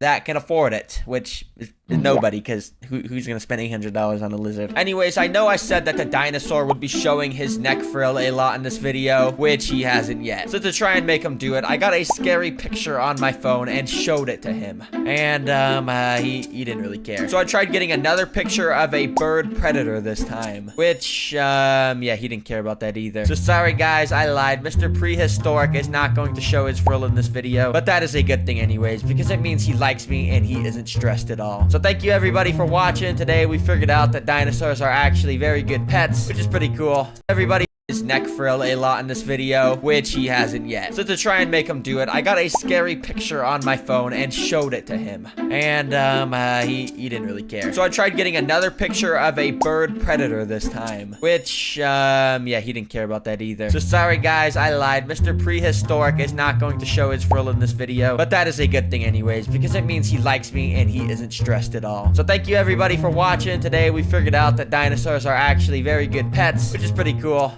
Yeah, make sure you subscribe, click the video on the screen, and yeah, bye. Who's a good boy? Who's a good boy? You're a good boy, bro. No puedes predecir que tus suegros te visiten, pero sí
Watching a tadpole turn into a frog is one of the most interesting processes in all of nature. And in this video, I'm gonna spend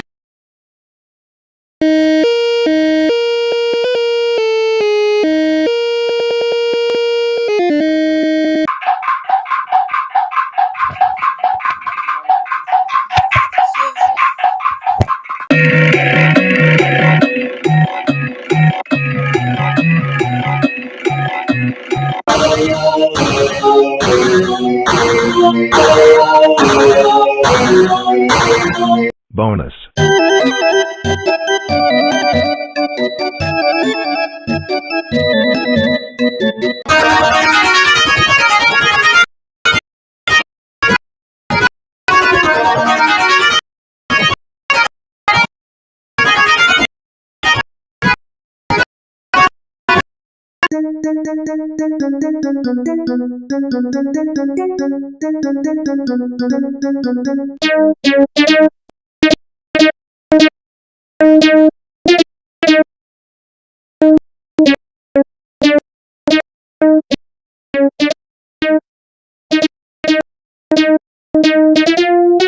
Bonus.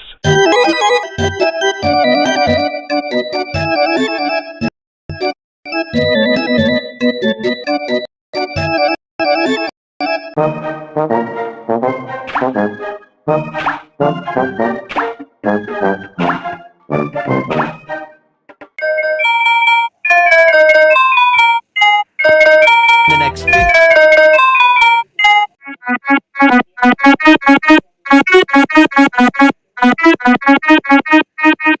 Bonus.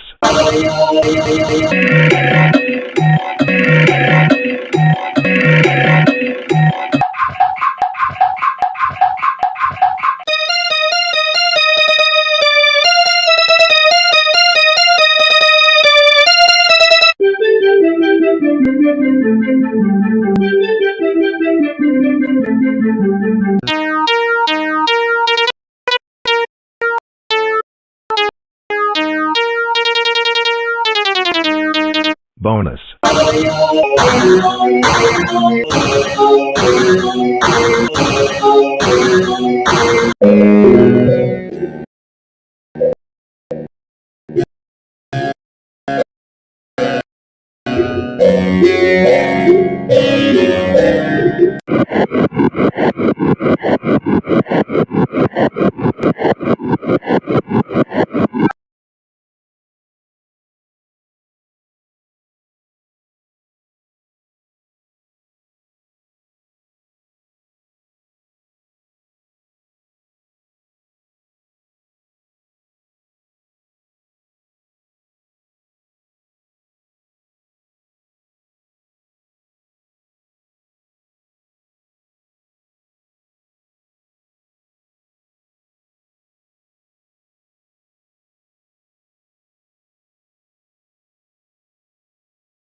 Days of my life raising 20 tadpoles, and in this video I'm gonna spend the next 50 days my life raising 20 tadpoles into an army of frogs. It wasn't an easy process caring for them, and not every tadpole to an army of frogs. It wasn't an easy process caring for them, and not every tadpole made it. But here is the full 3-month journey of raising tiny tadpoles into fully grown frogs. It all started on day 1, where I was waiting for the tadpoles to be delivered to my house. So in the meantime, I got out a glass tank and a bunch of supplies. You see, at first, the tadpoles are gonna need to be fully aquatic and covered it in a... And after filling it up, good. And I've got some here saying there's a pack all in here. They didn't look, I actually got a 20-pack of mystery tadpoles. Meaning that once they grow up into frogs, it could literally be any species in the world, and some have really cool abilities. Literally be any species in the world, and some have really cool abilities. Oh man, I really hope we got new enclosure species. But for now, one by one, I put each of the tadpoles into their new enclosure, and immediately they started to explore all around and even interact with each other. But I guess this was their first time being kept in a glass enclosure, because this guy didn't really know how it worked. He just kept swimming into the glass, and yeah, I think he got brain damage. Well, he just kept swimming into the glass, and yeah, I think he got brain damage. Well, that's all there was to do on day 2, so I came back on day 3. But something unexpected happened on this day. Shoot, bro, I'm starting to get worried. Look at the tadpoles. Almost none of them are even moving. They're all just like sitting at the bottom. This could actually be a pretty big problem. I gotta figure out why this is happening. So quickly, I did research, hoping to find the fix. And thankfully, I came across this guy that said something about how the problem might get fixed from adding in an air pump. So I immediately got one of those out and hooked it around the water. But even after adding this in, the problem was still here. The tadpoles were still barely moving. Okay, I've got to make sure these guys are all right. So as you can see, I'm gonna get them to be literally like magic. The tadpoles immediately started to move. They must have picked up the scent or something. I even put a ton of them in the middle, and they basically all just turned into food-eating machines. I mean, look at all of them. The problem of them not moving had been fixed. And even better news, I noticed that they had these tiny little legs starting to grow. This is a great sign, and it means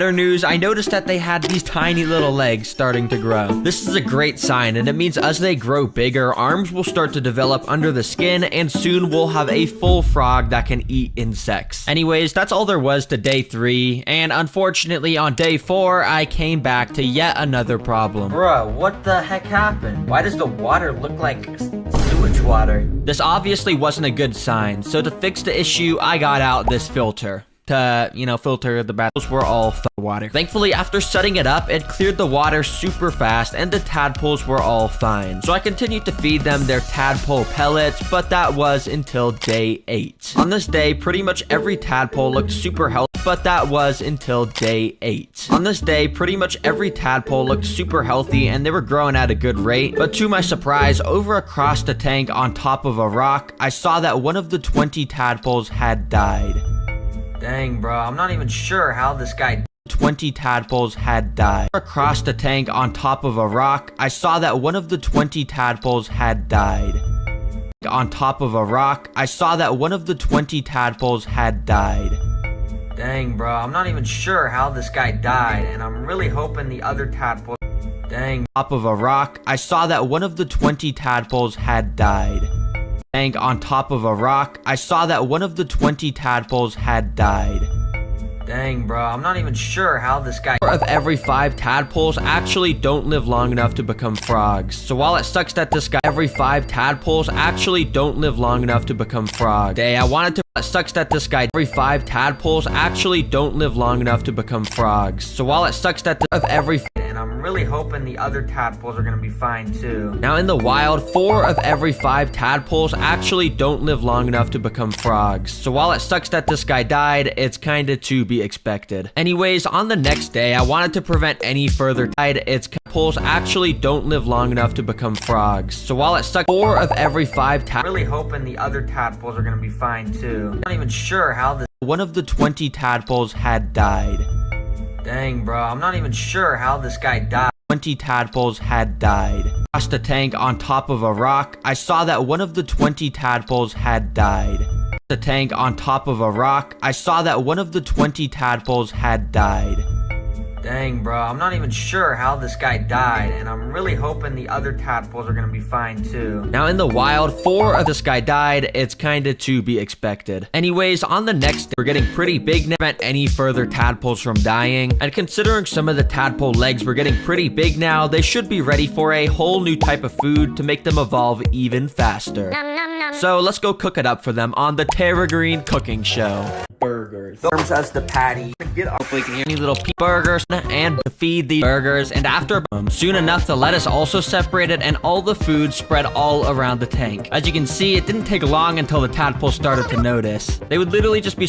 I'm just kidding, it doesn't look pretty tasty, it actually looks pretty nasty. I wouldn't want to eat a bloodworm. But while they were eating, you can see his back was starting to turn pretty giant and develop a little bit of a pattern. And that's not to mention that his legs were actually getting pretty giant by this point. Bro, this is so good. Most frogs are not this yellow color, so we could actually be getting a really rare species of frog. Oh, this is gonna be so cool. Anyways, a few days later on day 11, the colors of this guy became even more vibrant and there was some super good news. But look, do you see that right there? I'm pretty sure that is his hand about to poke out of his body. I'm pretty sure this guy's arm there. I'm pretty sure that is his hand of good news. But look, do you see that right there? I'm pretty sure that is his hand about to poke out of his body. I'm pretty sure this guy's arms are about to grow in literally today. That means we need to build a completely new tank because this is a fully aquatic tank and we are eating bugs and stuff. So without wasting obviously, but along with for insects on land, which will be area so that when the tadpoles for the prey from a whole bunch of sticks.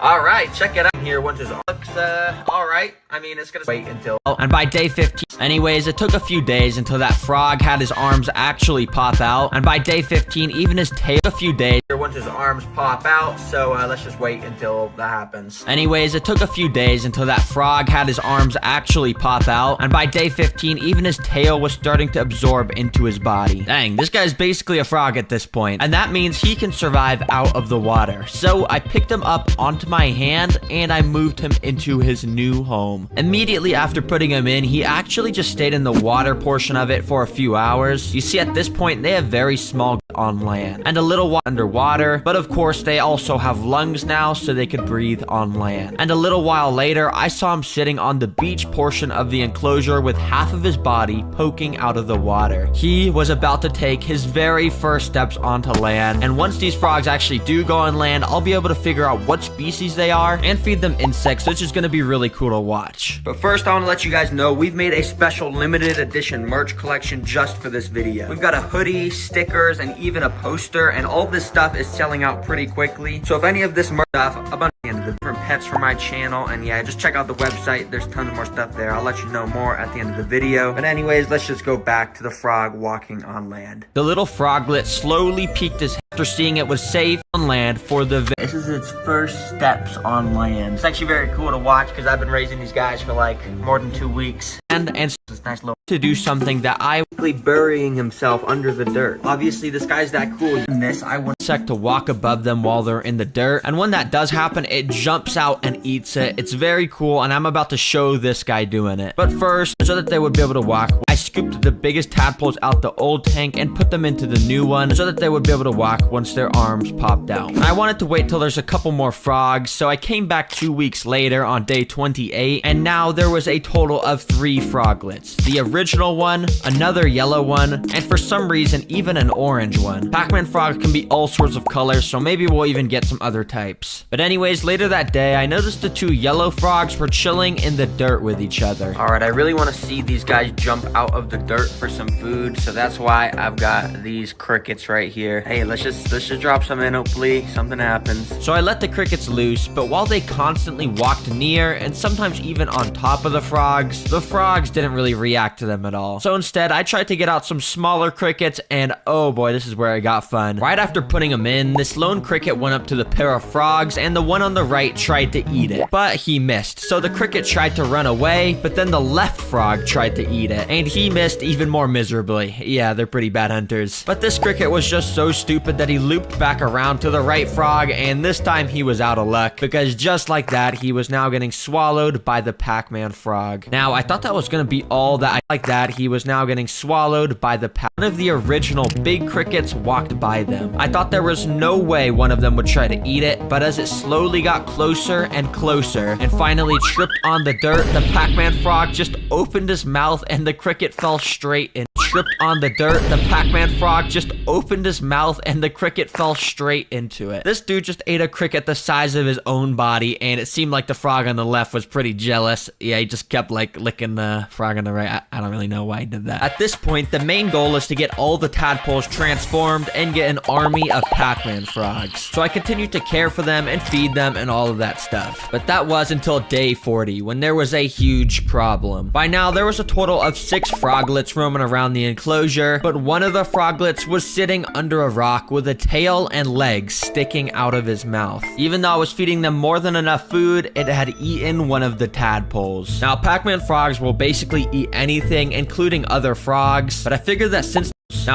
even though I was feeding them more than enough food, it had eaten one of the tadpoles' mouth. Even though I was sitting under a rock with a tail and legs sticking out of his mouth. Even though I was feeding them more than enough food, it had eaten one of the tadpoles. Now, Pac-Man frogs will basically eat anything, including other frogs, but I figured that since they were so small, there'd be no way they'd eat each other, but unfortunately I was wrong. Since I now knew there was even a chance they'd eat each other, I had to separate all the frogs into their own enclosures. There was even a chance they'd eat each way they eat enough food with the tailglets roaming around 40 when there was a huge problem. By now, there was a total rock with a tail and in one of the tadpoles. Now, even though I was basically they'd eat anything, including other frogs, but I tadpoles. Now, Pac-Man frogs will basically eat anything, including other frogs, but I figured that since they were so small, there'd be no way they'd eat each other, but unfortunately I was wrong. Since I now knew there was even a chance they'd eat each other, I had to separate all the frogs into their own enclosures. So I went out for each tank, water, shallow, alien enclosure. Alright, check it.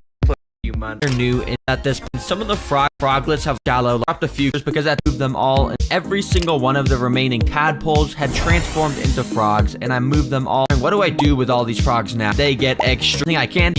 Day 41, I pretty big. I form they want to to the end lot. They're nice and really just close frog. I was rugs, but I figured tadpoles. Now, Pac-Man, even though I was feeding them more under a rock, 6 froglets roaming around the enclosure, but one of the froglets was sitting under a rock with a tail and legs sticking out of his mouth. Even though I was feeding them more than enough food, it had eaten one of the tadpoles out of his mouth. Even though I was feeding them more than enough food, it had eaten one of the tadpoles.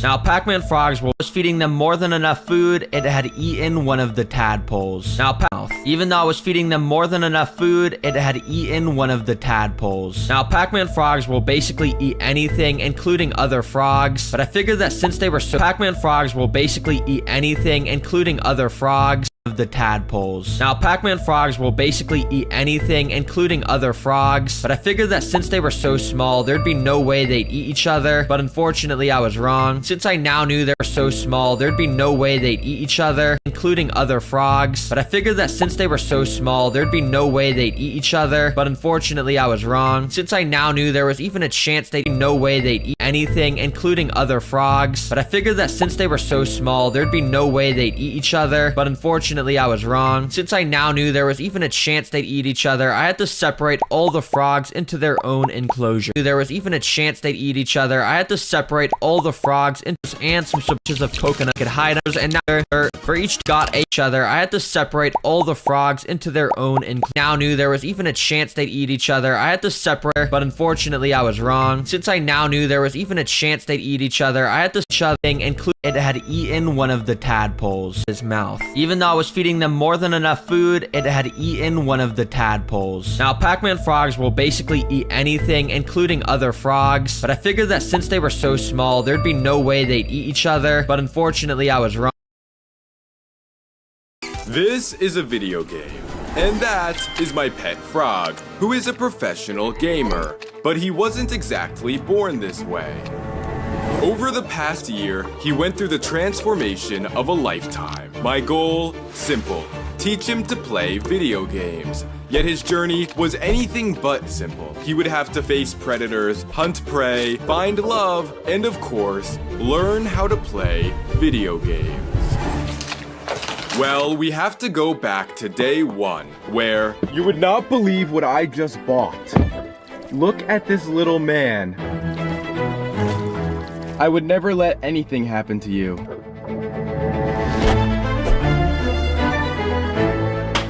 I think I'm gonna name you Larry. Out of every 100 tadpoles in the wild, only 4 make it to adulthood. Every 100 tadpoles in the wild, only 4 make it to adulthood. You're gonna make it, little man. I promise. I think I'm gonna name...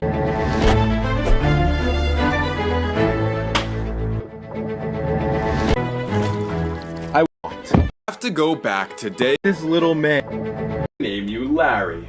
Out of every... I think I'm gonna name you... I think I'm gonna name you Larry. Out of every 100 tadpoles in the wild, only 4 make it to adulthood. You're gonna make it, little man. I promise. At the time, I didn't realize how difficult this was going to be. For his home, I want to recreate a riverbank in a... With just left to do. Not be afraid. He's ever seen a real plant, but he was going to be the foundation for an entire ecosystem.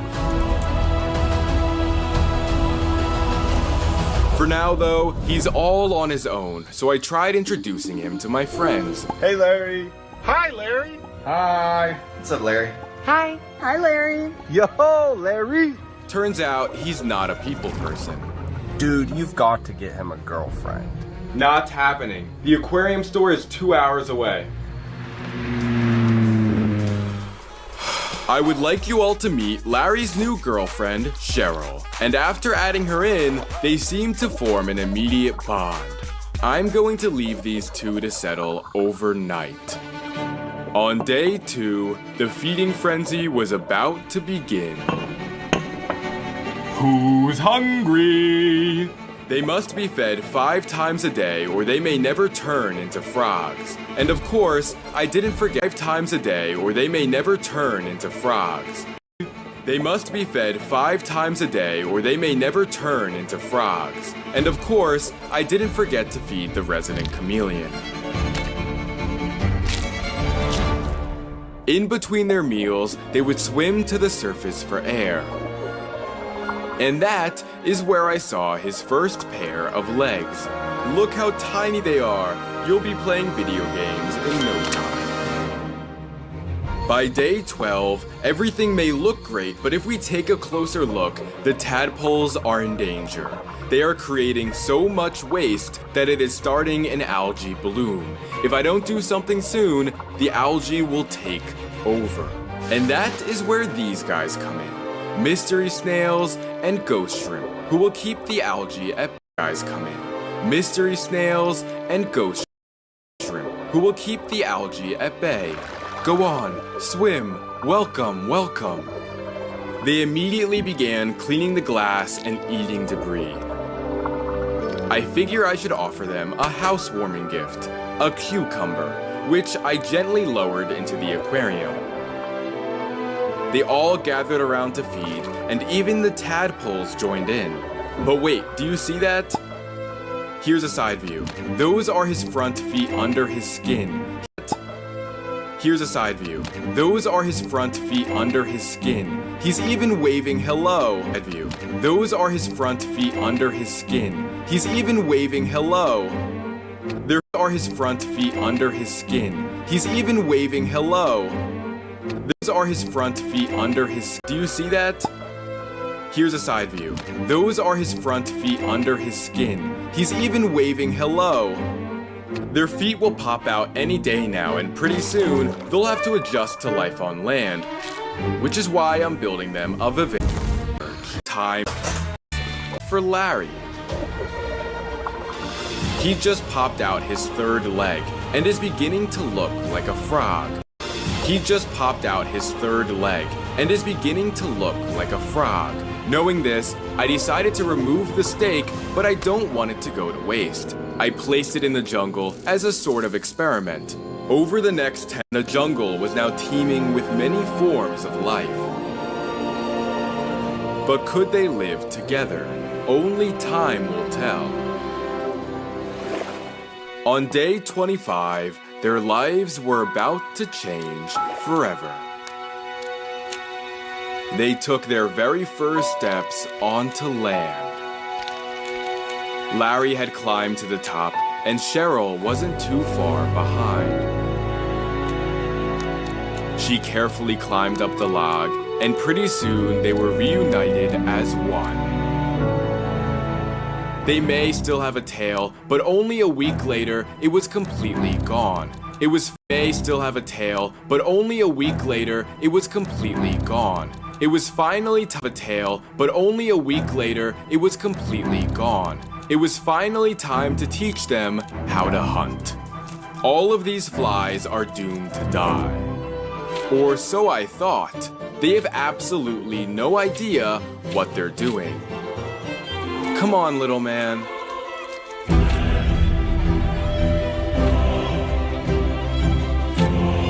And pretty soon, they were on a roll. It is about time to introduce them to the jungle. Welcome to your new home, little man. You and your girlfriend have a big journey ahead. In this jungle, they were obviously not alone, and Larry locked eyes with a harvestman. Close, but not close enough. Even though he could still use hunting practice, I figured he was finally ready to play some video games. I created a mini living room for people. Kill the cockroaches to earn points, but if they reach the other side, you lose. If I can teach him to love real cockroaches, then maybe he'll jump at the screen on his own. Well, this is Larry and Cheryl are finally on the menu. On the menu. As it turns out, cockroaches are their new favorite food, which is perfect considering my game choice. So I brought Larry. He got it. I had to do this over and over until I was absolutely certain he correlated my phone with food. But he seemed some with food to do this. My game was pretty tight. Train. He doesn't got much. Try again at this time. And again. Oh, and again. Oh, come on, you got it this time. Oh, or not. Don't worry, he is completely fine, but I'm only giving on, little man. One more shot. Come on. I know you have it in you. No way. 1 point on the scoreboard. If you could just score one more point. Oh, that's it. That's it. There is no way this just happened. I'm in disbelief right now. That definitely deserves a treat. To an army. If you want to see me raise them too, be sure to like this video and subscribe for more. Watching a tadpole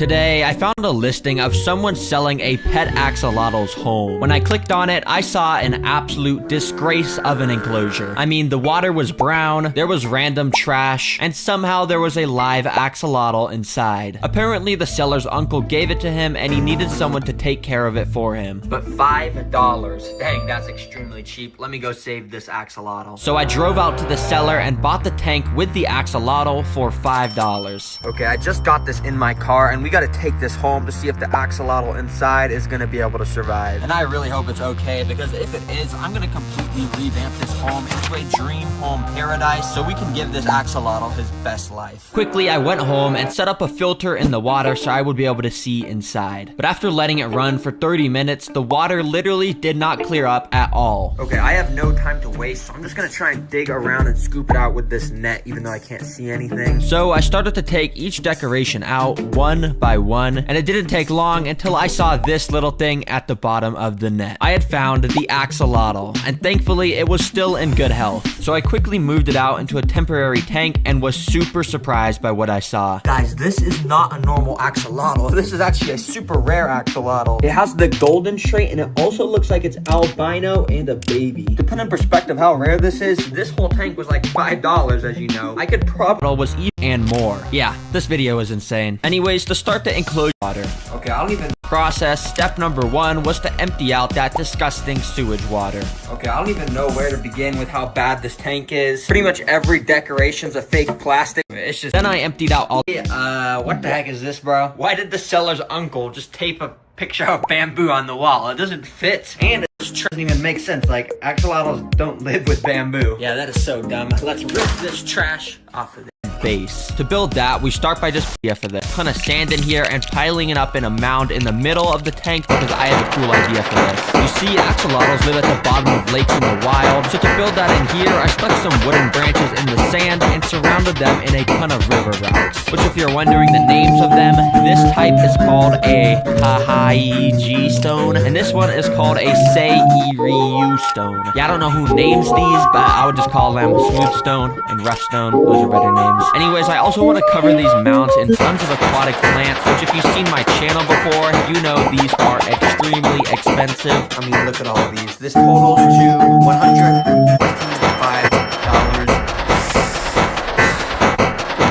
Well, I forced myself to forget the price while I planted them around, and I made it look absolutely beautiful. I put the taller plants near the back of the mound and the smaller plants up near the front since it adds some nice depth in here, or something like that. Alright, it's starting to look pretty good, but to complete the sides, this is where we're going to put the custom DIY builds. And you see, in the wild, axolotls like to hide in little rock caves because that's where they feel safe from predators. So I'm going to build a custom little cave on the right side, and to start that, I found this basket in my house.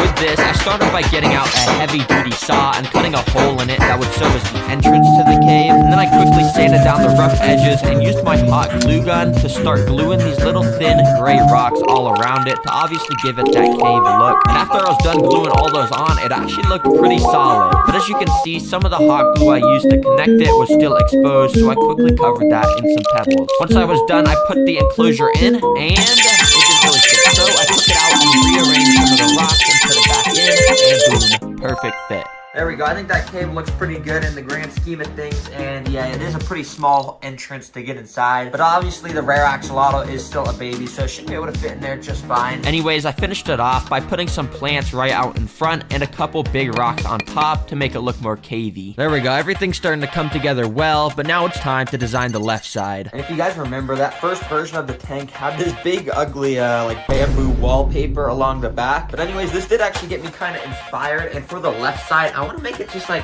bamboo themed, you know. We got to keep a little bit of the original because I guess it wouldn't really be transforming if we didn't. So let's get that done. For the first decoration, I of course got out some brown sticks on each near the top, and like that, I got out some that way they can and start away, and boom, it attached in no time. And put some of the plant on of sand. For my, it's gonna be cooler to make one built design to them to the back overhanging. Okay, I'm out. But first, I needed to go get the plants. So like always, I leave where all the plants are. Plants back. And so instead, these stupid roses. Yeah, it turns out the plants are gone from Walmart for the season. So instead, I had to go to a normal, boring plant shop and get the plants. Like, dang, that's actually a good deal. It's definitely cheaper than those aquatic plants. We don't talk about those though. When I got home, I got out the plants and put them all inside their little pockets. And dang, check this whole thing out. That's curving. So alright, just don't go cool effect. And look at the back. Yeah, it's kind of curving, but honestly, it kind of gives a cool effect, and you know, it makes the plant leaves drip over the top. Anyways, now to complete the build, I just got to do some finishing touches, and what that means is filters before, but apparently it's pretty cool. I just got to go and these little water streams. But I guess when I want it to be quiet, I can just go like that, and there we go. Can't really hear it anymore. Now I saved the best thing for last, this little gift ball with a hologram of an axolotl inside. There we go. So what you do is you put it on this little platform, and basically it just kind of glows there and changes colors. Anyways, this is now come show off exactly what formed, and it's due during their days. Guys, the Black Friday plus a hat before then to get a discount youth. Also, we'll be restocking next month. Scooped it up the way its temporary enclosure, and bada bing, bada boom, welcome to your new home. Right away, he started to explore around his new tank and eventually made his way into the cave I built for him. Okay, so axolotls in the cave right now, so this is the perfect time to test out some foods with him to see which he likes the most. And first up, I want to test just some normal fish food. Yeah, I don't know if he's actually going to eat it. It's fish food, it's not axolotl food, but let's try it out. So I dropped them in and let them sit for a little while, but yeah, he didn't really eat them, and he didn't even come out to take a look at them. A little later, the axolotl left the cave, so I got out the second food, bloodworms. But these are frozen bloodworms, so to make them, you know, not frozen anymore, just kind of plop the packet in a little cup of water like that. And we can go and just take this big chunk and put it in right next to the axolotl. And it didn't take long until he noticed it and instantly took a snap at it, eating the whole pile up. And oh my gosh, he just ate that whole thing. Oh dang, he's hungry. Anyways, I got the third and final food source out, night crawlers, which are just worms basically, but they're giant worms compared to those tiny little blood worms. Okay, here we go. We got a nice little tiny piece of worm, and we're just gonna drop it in right next to the axolotl. And after wiggling it around in front of him, he picked up the scent, and as you can expect, yep, he started going crazy, eating this worm up too. He's absolutely just devouring this, just shaking it up. He's not letting this thing get away. That's a good axolotl. Oh my gosh, this guy's so cool. We actually got this guy for $5. I can't believe that. Anyways, later that day, I was watching some videos about axolotls and figured out that sometimes they can be bred to literally glow in the dark under UV light. Which, I mean, look at that. That is just so cool. Okay, so I got all the lights turned off in my room, and it's nighttime. So I got this little light and one here, and see if it work. Wait. Oh, okay, wait. I actually did not expect that to work. Oh, look at the axolotl. He's just glowing in the dark. Yeah, I don't really know what I expected, but it's actually pretty cool. So for whatever reason, if I can't find the axolotl, I just turn off the lights, click this button, and boom, you're found, buddy. You're never gonna be able to hide from me ever again. Also, by the way, I want to let you guys know we're trying to hit 1 million subscribers before the end of the year, which you know is about not a lot of time. You are created. So I'm sorry, guys, but I gotta pull out the statistic. You are created. Check this out. Basically, it means only 7% of you guys watching right now are actually subscribed. And if everyone watching is subscribed, we'd be way past our goal. So anyways, just if you're enjoying this video, subscribe, please. Thank you. Anyways, axolotls have so much cool stuff about them that I didn't even cover in this video, and I'll definitely be making more videos about this guy in the future. So if you got any cool name suggestions, comment them down. Definitely be. The axolotls have so much cool stuff about them that I didn't even cover. Check this out. Basically, it means only time. So I'm sorry, guys, but I gotta pull out the statistic. Check this out. Basically, it means only 7% of you guys watching right now are actually subscribed. And if everyone watching is subscribed, we'd be way past our goal. So anyways, just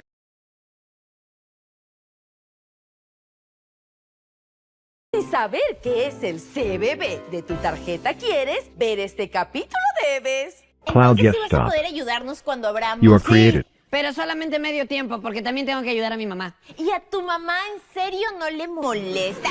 Considerando que You are somos la created. competencia. No, para nada. ¿Qué? Oye, ¿qué te pasa? Ay, hola vecina, ¿has visto a mi hijo? No lo he visto, pero vayamos a buscarlo allá al fondo del pasillo. Pero yo, ¿qué voy a ir a buscarlo allá? Ay, no. ¿Qué voy a hacer? ¿Qué tal? Justo a ti te estaba buscando. Estaba subiendo la escalera con Bruno. ¡Quinto piso! No. Bueno, ¿para qué me necesitabas, mamita? come on, Dad, let's get this in my car. Guys, we just bought this tank from someone who said he didn't want it anymore. And apparently there's a live turtle inside, but I haven't seen anything yet. Yeah, we gotta get this thing home quickly. Yeah. Wait, stop. I think I just saw something in there. Wait, do you see that? And after taking a closer look, you can see the turtle was right there, chilling under a piece of wood. So we took off the lid to get it out. Yeah, look, the turtle's in here. Wait, should we take it out until we get home? Well, we don't have a place to put it. Well, we might as well just keep it in there. I guess so. I mean, we're not super far from home. He looks all right. Let me just put him back in here.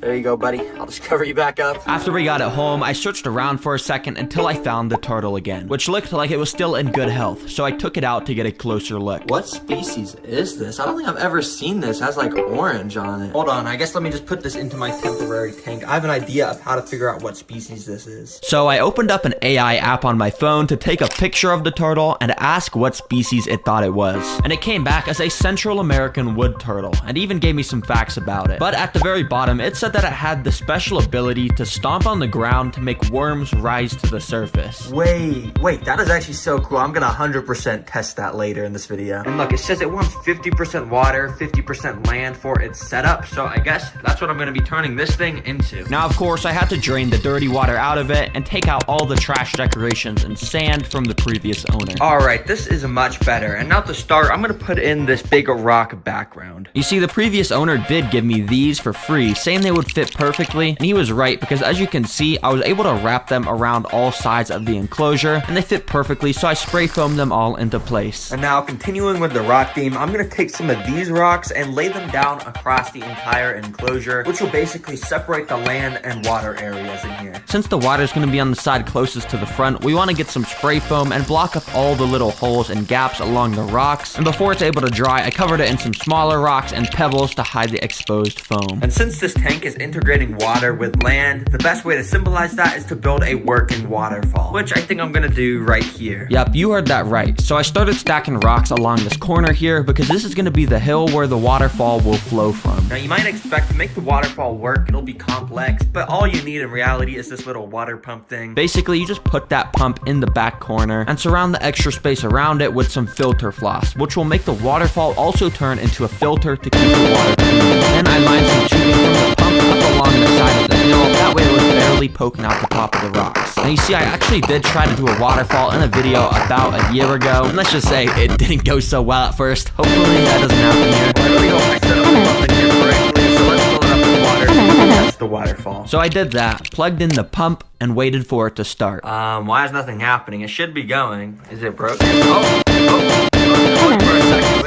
What's going again? Okay, well, I mean, it's working. It's getting the water from the bottom. Yeah, it's gonna splatter water all over me then. Thankfully, I was able to change the setting on the pump to make it less extreme, which made it a lot more calm and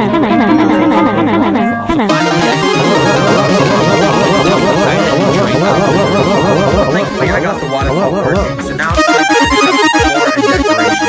First of all, I wanted to fill the land section with these clay leaker balls.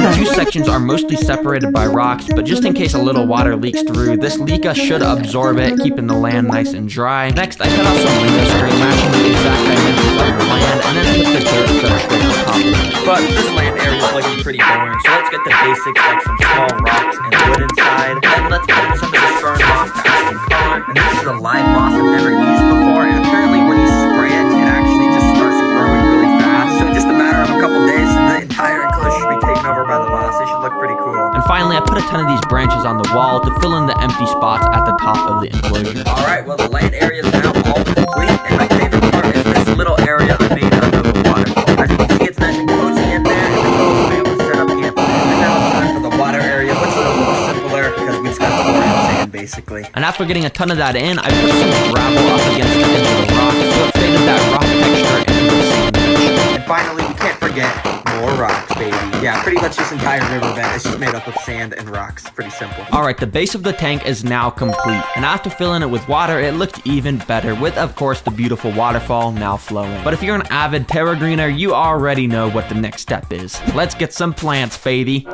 First of all, I went to Walmart, of course, which thankfully had just restocked their land plant section, so I could get some good deals on those. But I also needed aquatic plants, which I could only get at the pet stores, so I bought a few of those as well. After getting home, I got out all the plants and put some of them along the land section. It was mostly just some small plants to add some greenery, but in the water portion, I put in all the water plants, which definitely brought the whole thing to life a little bit more. And now the final step to finishing this enclosure is the cleanup crew. And you'll see what I mean by that in a second, but let's go to Petco. Okay, now first of all, we need to get something that's gonna eat up any algae that grows in the water. And in this tank here, you can see there's some aquatic nerite snails. Yeah, those little things there. Let me get them in a bag. And after getting those snails bagged up, I of course had to buy a couple containers of springtails, which I could put on the land and would eat any mold that grows in that moist dirt in the enclosure. Oh yes, I'm happy they have these in stock. Let's buy these too. When I got home, I first let the little springtails loose, and they all scurried around in their own directions and took cover amongst all the dirt and leaves. But oh, now it's time for the snails. Let's just put these guys in, and there we go. Now, the reason I chose this species of nerite snails is because they can't actually have babies in fresh water. You see, a big problem with most snail species is they'll have like a million babies, which causes the whole tank to get overrun. So thankfully with these guys, that's not gonna happen. To finish off the tank, I put in a water heater, a water oxygenator, and some heat and UV bulbs at the top so the right parameters would all be met. And of course, the waterfall I built in the back should mostly filter the water, but just in case it gets too dirty, I've also got this tiny little filter. Well, this place is now 100% complete and definitely is a big improvement from the trash I bought it as. And I'd say the enclosure is ready for the turtle. Let's get it in. Oh, buddy, I got a big surprise for you. I know I've kept you in this temporary tank for a day, boy, but it was worth it because look at what I just built for you. There you go, boy. Welcome to your new home. Right away, the turtle climbed up onto the land to take a second to admire his new home. Then he jumped in the water and swam right up to a snail to try and start eating it, which was impossible, of course, because of the shell, so he kind of gave up. Okay, clearly this guy's hungry, and I already know he has some crazy hunting tactics for worms. So let's go and test a bunch of different foods to see which he likes the most. First of all, little turtle pellets. These are the normal food you feed your turtle. Nothing crazy, but they provide some RA nutrients. Right away, he picked up a set and ate one of them. Then he began to eat a bunch more. In fact, he was loving it so much that I even tried to do some tricks with him by dropping a pellet into his mouth. And yeah, he doesn't really have a good reaction time. Okay, yeah, he definitely likes those. But next up, I've got a little cricket doused in calcium powder, which I'm just gonna go and put on the land. You gonna walk out? You see, the calcium powder on this cricket not only makes it stand out more, but it also provides the nutrients to keep the turtle shell nice and strong. Now, at first, it was just crawling around the land, so I knocked it in the water where the turtle then ate it. I didn't even get to capture the strike on camera since it was so fast, but yeah, you can see he thoroughly enjoyed it and even ate some scraps off the floor. Okay, this guy likes to get his protein in, I like that. But he also has to get his fruits and veggies, or I guess just veggies. But I'm gonna try and feed him this carrot, let's see what happens. So I waved it in front of him for a second until he gave it a bit of interest in the water. He went up to it and bit it a couple times, but each time he bit it, he would just end up letting go. I guess his bite wasn't strong enough to cut off the carrot, so I cut a little piece off myself and put it in front of him. He then bit it, gave it a little taste, and ultimately just spat it back out. He's just like me, leaving his vegetables on the plate as he swam away. Alright, now let's do some worms. And before I touch that thing with the dirt, let's just warm the turtle up to worms by feeding him some of these bloodworms. Now you may already know this, but bloodworms come in these little packets and are frozen. But when they're put in water, they start to thaw out and scatter worms all over the place. So I waved them around in front of him like everything else, and immediately he snapped at it and basically ate them whole. Out of everything I had fed him so far, it seemed like he was enjoying this the most. So it was time to upgrade them with some giant nightcrawler worms now. You see, what I did was let a few go down into the dirt on the land area to hide in there. Then I got another worm and waved it around in front of the turtle to convince him to come up to the surface. Once he was there, I waited hoping he would do something, but he kind of just stood there, not stomping on the floor to convince the worms to come up. I even waved a worm in front of his head, and when he didn't show any interest, I put a whole pile of worms in front of him, which he still didn't care about. I guess for some reason he's only hungry in the water, so after he jumped back in, I waved a worm in front of him again, and literally instantly, yeah, he grabbed it and for like 3 minutes battled with it to eat the whole thing up. It was pretty funny to watch, actually. You see, normally these wood turtles are supposed to do this: stomp on the ground, which simulates raindrops, which for some reason causes the worms to surface. And when they do, the turtle gets a nice tasty meal. But I guess my guy's a little bit lazy and he doesn't want to do that, but that's okay because he's cute. Who's your good boy? Who's your good boy? You don't have to be scared of me. Well, anyways, it was fun transforming the enclosure from what it was to this, which I think turned out really good. Also, a week ago, I asked you guys which hoodie design you liked the most, and you guys overwhelmingly voted for the blue axolotl design, so we made that. This thing is now available on my store, and I think the design turned out so cool. It's super cute axolotl. There's even a little leech up here for my leech video. I love it. Visit the top link in the description, and I know some of you guys watch on TV, so you can scan that QR code. Yeah, pause the video, you can scan that. Okay, anyways, thanks for watching. Goodbye. See you later. Goodbye.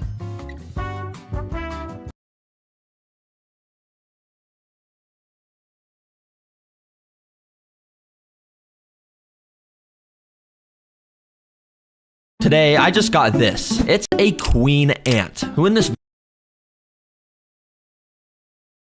Today, I just got this. It's a queen ant, who in this video will be giving birth to an entire colony, and they're gonna be put to the test against my simulations of real-world events. But currently, she's alone, and she needs to care for her eggs until they hatch into worker ants. And thankfully, it didn't take very long until just that happened. The first worker was born. You see, these are trapjaw ants, a species of ant that happened. The eggs until they hatch into worker ants. And thankfully, it didn't take very long until just that happened. The first until they hatch into worker ants. And thankfully, it didn't take very long until just that happened. The first worker was born. You see, these are trapjaw ants, a species of ant that has these massive mandibles to cut their prey in half. But they're also absolutely massive compared to normal ants.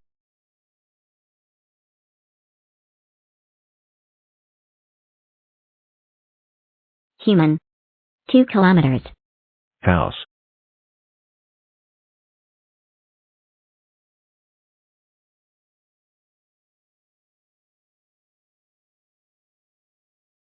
Human. 2 kilometers.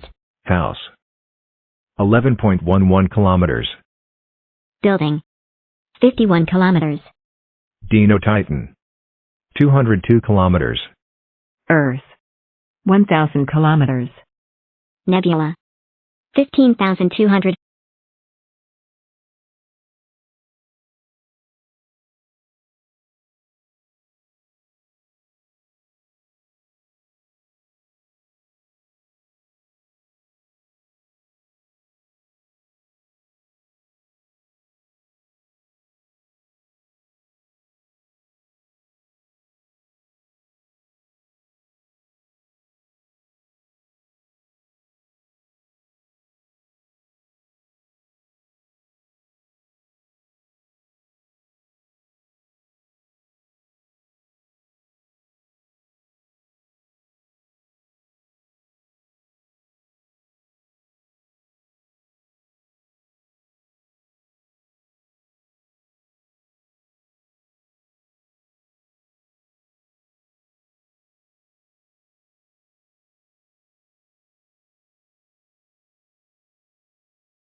Human. 2 kilometers. House. 11.11 kilometers. Building. 51 kilometers. Dino Titan. 202 kilometers. Earth. 1,000 kilometers. Nebula. 15,214 kilometers. Space. 222,111 kilometers. Moon. 1 quadrillion kilometers. Galaxy.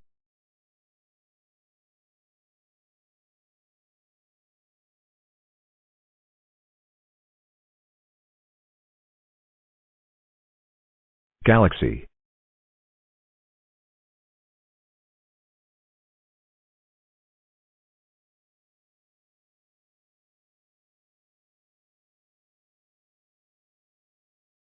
Human. 2 kilometers. House. 11.11 kilometers. Building. 51 kilometers. Dino Titan. 202 kilometers. Earth. 1,000 kilometers. Nebula. 15,214 kilometers. Space. 222,111 kilometers. Moon. 1 quadrillion km. Galaxy. Googleplex kilometers. The universe. Infinity kilometers. Human. 2 kilometers. House. 11.11 kilometers. Human. 2 kilometers. House. 11.11 kilometers. Building. 51 kilometers. Dino Titan. 202 kilometers. Human. 2 kilometers. House. 11.11 kilometers. Building. 51 kilometers. Dino Titan.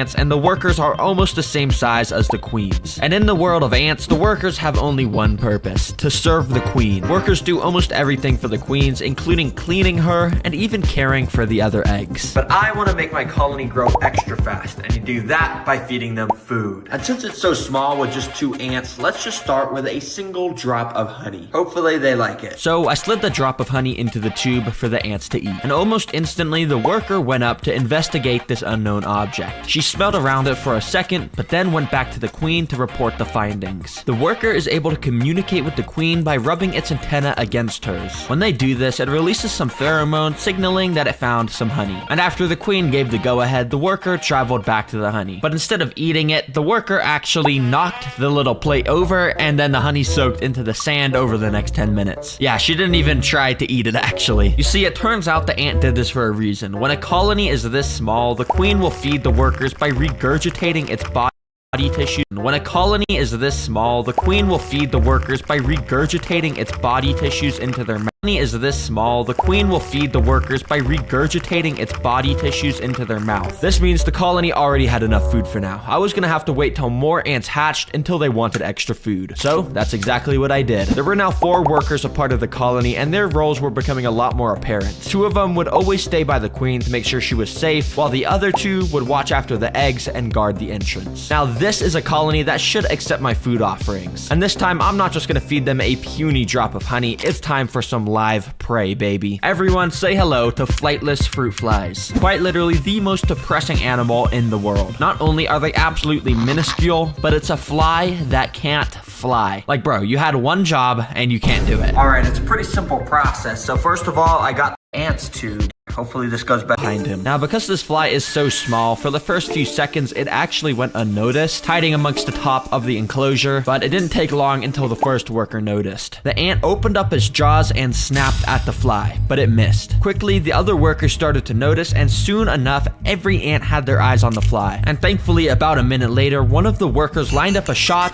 and boom. Just like that, the fly is definitely not alive anymore. And the fly slowly got taken to the back of the tube to be stored as food for later. Since the colony now had a bit of food, I let them grow even more. And oh boy, was the tube starting to get crowded now, with 3 more workers and 1 more about to hatch. And while this is great for my colony, as you can tell, the tube is getting extremely cramped. Some of the ants can't even walk around. So I'm gonna have to move these guys into a new home. But here on the Terra Green channel, we're not just gonna go online and buy an ant nest. Oh no, no, no. What I did instead is take out a brick, which I'm gonna turn into an ant nest. Yeah, I'm not kidding. Basically, I just started using a hammer and chisel to carve out this little nest design etched on the brick. You see, ant colonies usually like to have multiple of these little tight crevice areas in their nest because it lets them store different things like eggs, food, and trash in each one. After I finished carving, I gave the whole thing a nice blue paint job, and finally I covered it with a clear acrylic sheet. And the best part is this little hole I made right here, which I can go and squeeze water down into this sponge. And this will just make the humidity across the whole enclosure correct, because apparently ants like wetness. Well, anyways, here is the beautiful Terra Green ant nest, which is now ready for the trapjaw ants. Using some tubing, I put one end of it onto the nest and the other end onto the tube. And almost instantly, one of the workers took an interest and decided to walk down the tube. It had no idea where it led, but it took the brave decision to explore. But as we know, it led straight to the new nest. The worker looked super excited and explored all around the new place. It was the perfect place for the colony to move to, so she traveled out of the nest and went straight up to the queen to report its findings. Alright, now that the ants know about the new nest, in order for them to move in, I have to make this one super appealing so then they all want to come over. And I've got a couple things I'm going to do, but first of all, I've got a tube of sugar water, which I'm just going to go and plug into the side of the nest like that. And then I'm going to replace this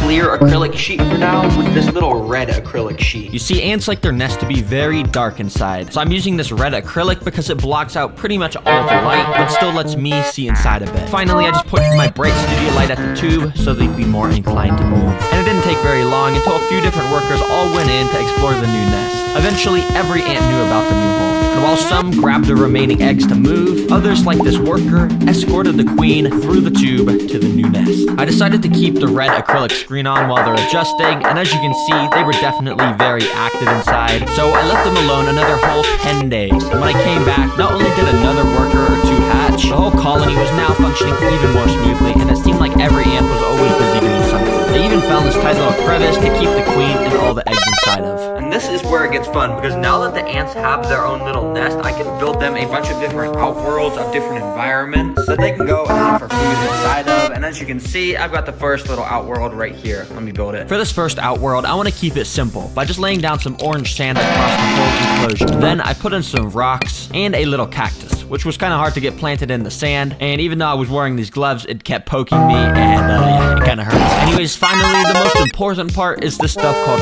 fluon. Basically, it's a liquid that you dab onto a cotton ball and rub across the top of the enclosure. This stuff will basically just dry on the glass and make the top of the enclosure so slippery that ants cannot escape no matter what. After the desert enclosure was done, I connected a tube from it into the nest so the ants could go there. And soon enough, I saw a worker come out into the tube, and of course she made her way over to the desert outworld and started to explore all around it. Now the reason for why I built this outworld. I want to test the trapjaw mandibles to see if they can take down prey bigger than them. I'm gonna put a cricket in here. So without wasting any time, I dropped the cricket in, and it didn't take very long until the cricket came across paths with an ant. You see, trapjaw ants have these little hairs inside of their jaws to detect when prey is within striking distance. It lunged at the cricket and snapped its jaws, but it missed. The ant tried to attack the cricket a few more times, but all of the shots were missing. In fact, it was taking so long that the cricket made its way into the tube and crawled all the way into the nest with all the other ants. Now, it wasn't just about food. The colony needed to take down this cricket in order to make sure the queen didn't get hurt. While the cricket frantically ran around, almost all of the workers were taking their shots to try and cut off the cricket's leg or something. It was taking a long time, but eventually this worker here really put in some focus to line up her shots. And when she snapped, she perfectly got a hold of the cricket. She then picked it up and slammed it against the floor until it stopped moving. Yes, it's extremely brutal, but they picked it up and slammed it against the floor until it stopped moving. Yes, it's extremely brutal, but the colony had now successfully eliminated the threat and stored it away.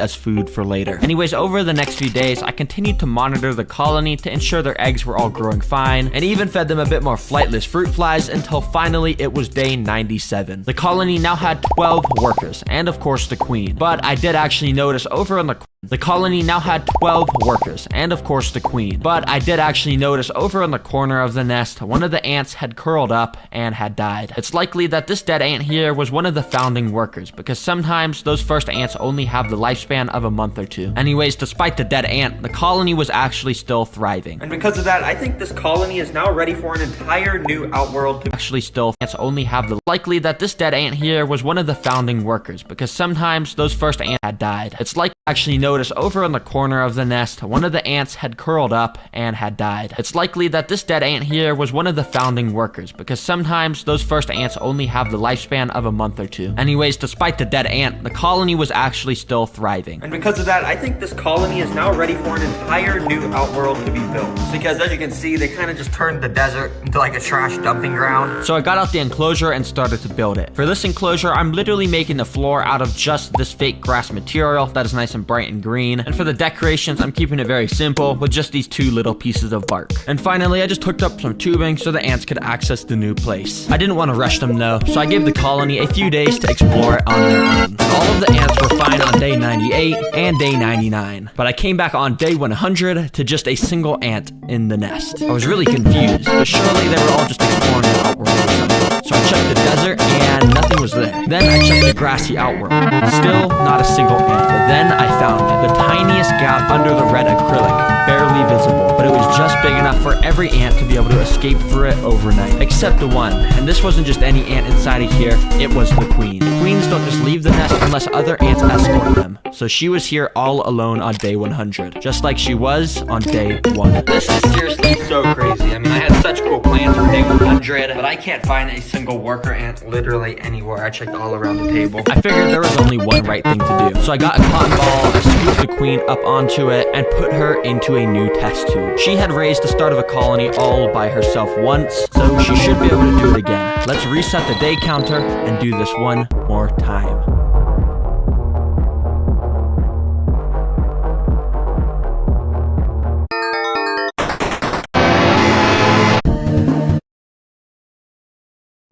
More time.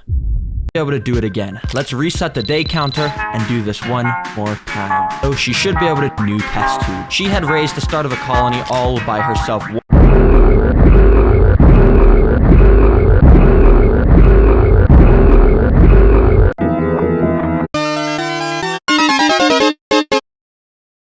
once, put her into a new test tube. She had raised the start of a colony, scooped the queen up onto it, and put her. There was only one right thing to do. So I got a cotton ball, I scooped the queen up onto it, and put her into a new test tube. She had raised the start of a call. Anywhere. I checked all around the table. I figured there was only. But I can't find a single. This is seriously. She was here all alone on day 100, just like she was on day 1. This is serious. So she was here all alone on day 100, just like she was on day 1. This is. So she was here all alone on day 100, just like she was on day 1. This is seriously so crazy. I mean, I had such cool plans for day 100, but I can't find a single worker ant literally anywhere. I checked all around the table. I figured there was only one right thing to do. So I got a cotton ball, I scooped the queen up onto it, and put her into a new test tube. She had raised the start of a colony all by herself once, so she should be able to do it again. Let's reset the day counter and do this one more time.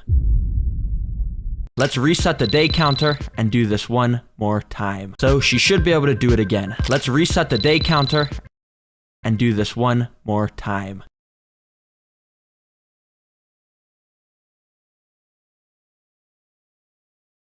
The world's coolest species of fish all live in the ocean. And because I want to keep these unique kinds of fish as pets, in this video I'm going to build my very own chunk of a coral reef to keep them in. And it was definitely worth it because I got to watch stuff like coral come to life, my pregnant seahorses literally give birth on camera, and much, much more. And of course, it all began on day 1, where I had none of that stuff. But I did have one thing, and that was a $1,000 budget, baby. Now you might be thinking $1,000 seems a bit overkill, but trust me, coral reef tanks are extremely expensive. I'm honestly probably gonna need more than this. I might gotta steal some money from my parents. Anyways, the first step was to head out to the pet store and buy most of the supplies needed. First of all, I got this rimless tank to build everything in. Next, I chose out a bunch of rocks. Wait, what? $6 per rock? Bro, I need like 20 of these. I am not about to spend $100 on rocks. Finally, I picked out some sand, basic technologies, and some secret advanced technologies to make this coral reef super interesting later in the video. Alright, the supplies have been supplied, but for now, I'm just gonna get rid of most of this stuff because they're Mini Barbie Land, mini diversión. Productos Mini Barbie Land. There are billions of lizards alive across the world, but out of all of them, one species stands out as unique. What the hell, what? Chameleons. You see, chameleons have the ability to be There are billions of lizards alive across the world, but out of all of them, one species stands out as unique. What the hell, what? Chameleons. You see, chameleons have the ability to be bred to have extremely rare color patterns, like a literal rainbow.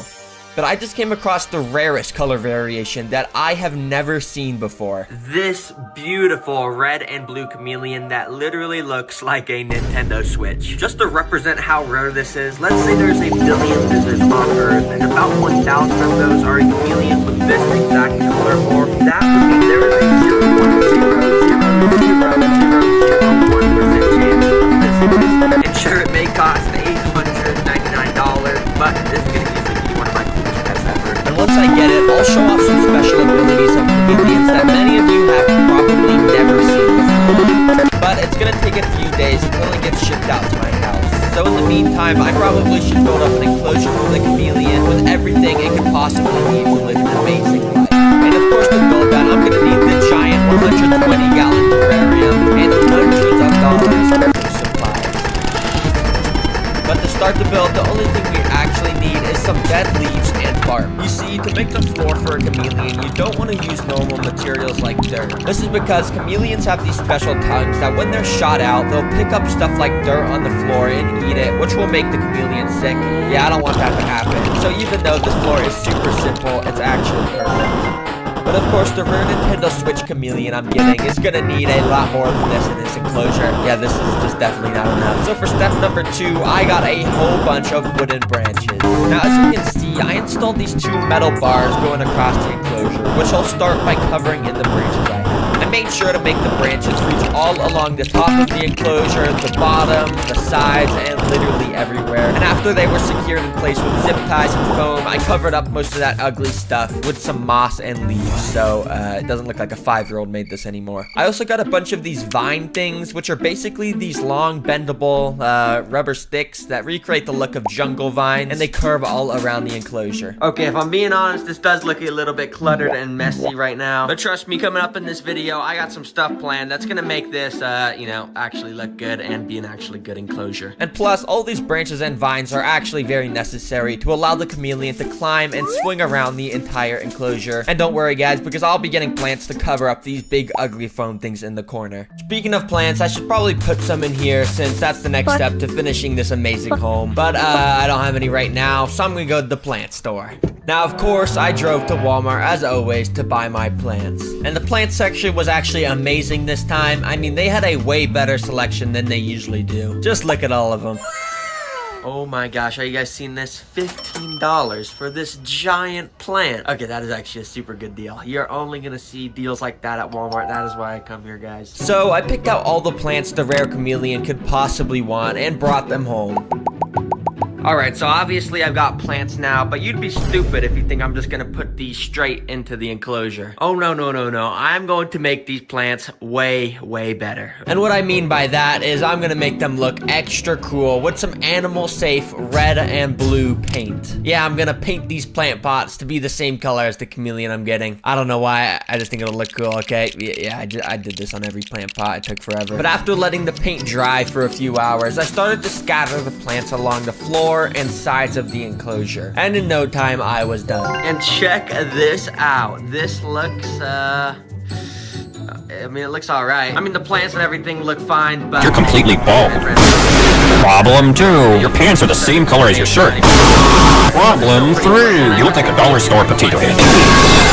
Same color, so anyways, Problem. Let's go to the next step right now. Let's go to the next step. Okay, anyways, on the to-do list, there's 2 more steps to make this a chameleon dream home, starting with some basic technology. And what this means is I've got a bunch of technology like this light bulb, which is necessary, but to be honest, it's nothing special. This light bulb in specific generates heat, and as you can see, right in the basking spot under the heat lamp, it reaches up to 90 degrees, which is perfect. And of course, in a cooler part of the enclosure, it reaches about 70 degrees. So the chameleon won't get too hot or nothing. You know, we don't want that chameleon to get stroke. But another basic technology you need is a long UV light bulb, which recreates the same UV rays the sun does. Basically, this lets the chameleon get vitamin D or something. It's pretty complex biology stuff, but it's very important. And finally, I set up a simple water misting system, which you know, you just press a button and it starts spraying water all around the enclosure. Yeah, pretty simple, but it's very necessary. Okay, well now that the boring technology is over, let's get some fun, custom, advanced technology in this enclosure. At the start, I got this big, cool blue thing. You see, earlier at the start, I got this big, cool blue thing. Enclosure. At the start, I got this big, cool blue thing.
In your path at midnight dog, by a graveyard goes. If someone whistles,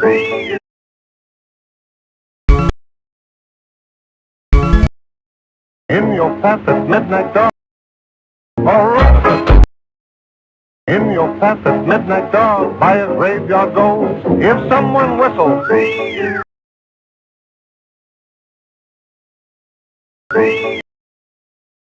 that's mysterious.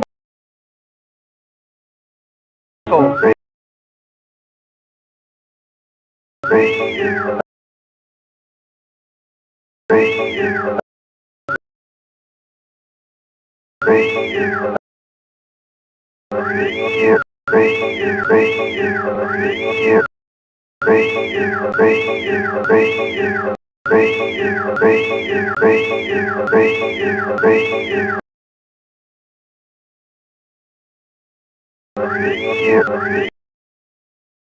your fastest midnight dog, by his graveyard go.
In this video, I've collected the 7 weirdest species of fish to keep as pets. I've got species like one that literally has no eyes, the smallest in the entire world, and even a fish that can walk on land. Yeah, these fish are weird. But to start us off, the first weirdest fish is in this container. This is an archer fish, and all I'll tell you is this guy isn't called an archer fish for no reason. It has an absolutely insane special ability. So to get started, I got out a giant fish tank to build its home. I started with the basics like soil and sand, but started adding tons more decorations like rocks and tree branches. I even put some overhanging branches, as this is very important for the archer fish. You'll see why in a second. Finally, I filled up the tank with water and it was ready for the archer fish. Hope you enjoy your new home, boy. It's nice in here. Now, archer fish are very territorial, so he immediately started to swim all around the tank to make sure he was alone. And when he realized he was, he swam up to the top of the tank to start patrolling the branches. You see, this species doesn't eat normal fish food, they only eat live insects. So I got out a bag of small crickets and put them on top of the tree branches. And this is where the special ability kicks in. The archer fish immediately noticed the crickets and got into position. And after barely sticking its mouth out of the water, it shot out a stream of water to try and hit the crickets off the branch into the water. Yes, this fish has literally evolved over millions of years to shoot literal water beams at overhead insects so it can eat them. And this guy, well, he's got pretty bad aim. Yeah, he kept missing the easiest shots. Mission failed.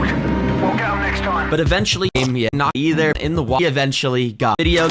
Oh, you got it. Dang, that was actually super cool. That guy's gonna be an amazing pet. And in this video, there's still 6 even weirder species of fish to show. In this next one, well, you're just gonna have to see it for yourself. These are eyeless cavefish. And as the name suggests, these fish quite literally have no eyes. You're probably wondering how it even eats food, swims, or does anything. I don't really know, but I guess we're gonna find out. But first, I got out the tank and started to attach rockfish in here. We got a bit of I filled it up on what the two guys are gonna do when I put them in here. I mean, they literally don't have eyes, so are they just gonna like swim right into a rock and get brain damage or something? I don't know. I guess we'll see though. So I released them in one by one, and as I expected, this guy straight away swam right into a rock.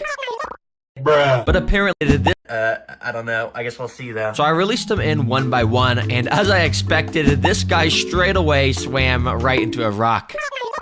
Bruh. But apparently that was just a one-off occurrence because for the most part they actually acted pretty similar to normal fish. So before I fed them some food, I did some research to figure out how they act so normal and figured out it's because they have this thing on their body called a lateral line system. Basically, it's a bunch of nerves that can detect super slight water vibrations and help them navigate around. Okay, now this is the fun part. Since these guys are blind, we're gonna see if they're actually able to even eat.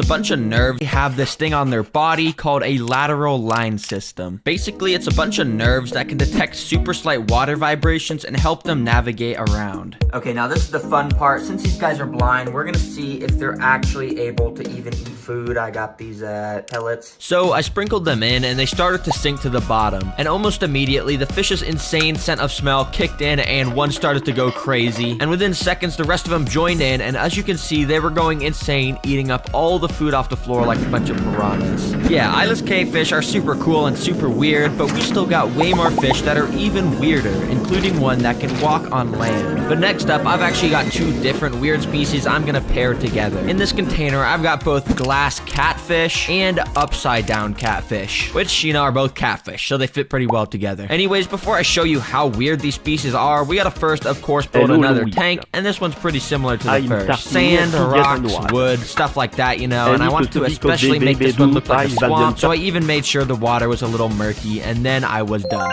So the first weird fish I put inside was the glass catfish, and if you're wondering why they're called glass catfish, it's because they're literally made of glass.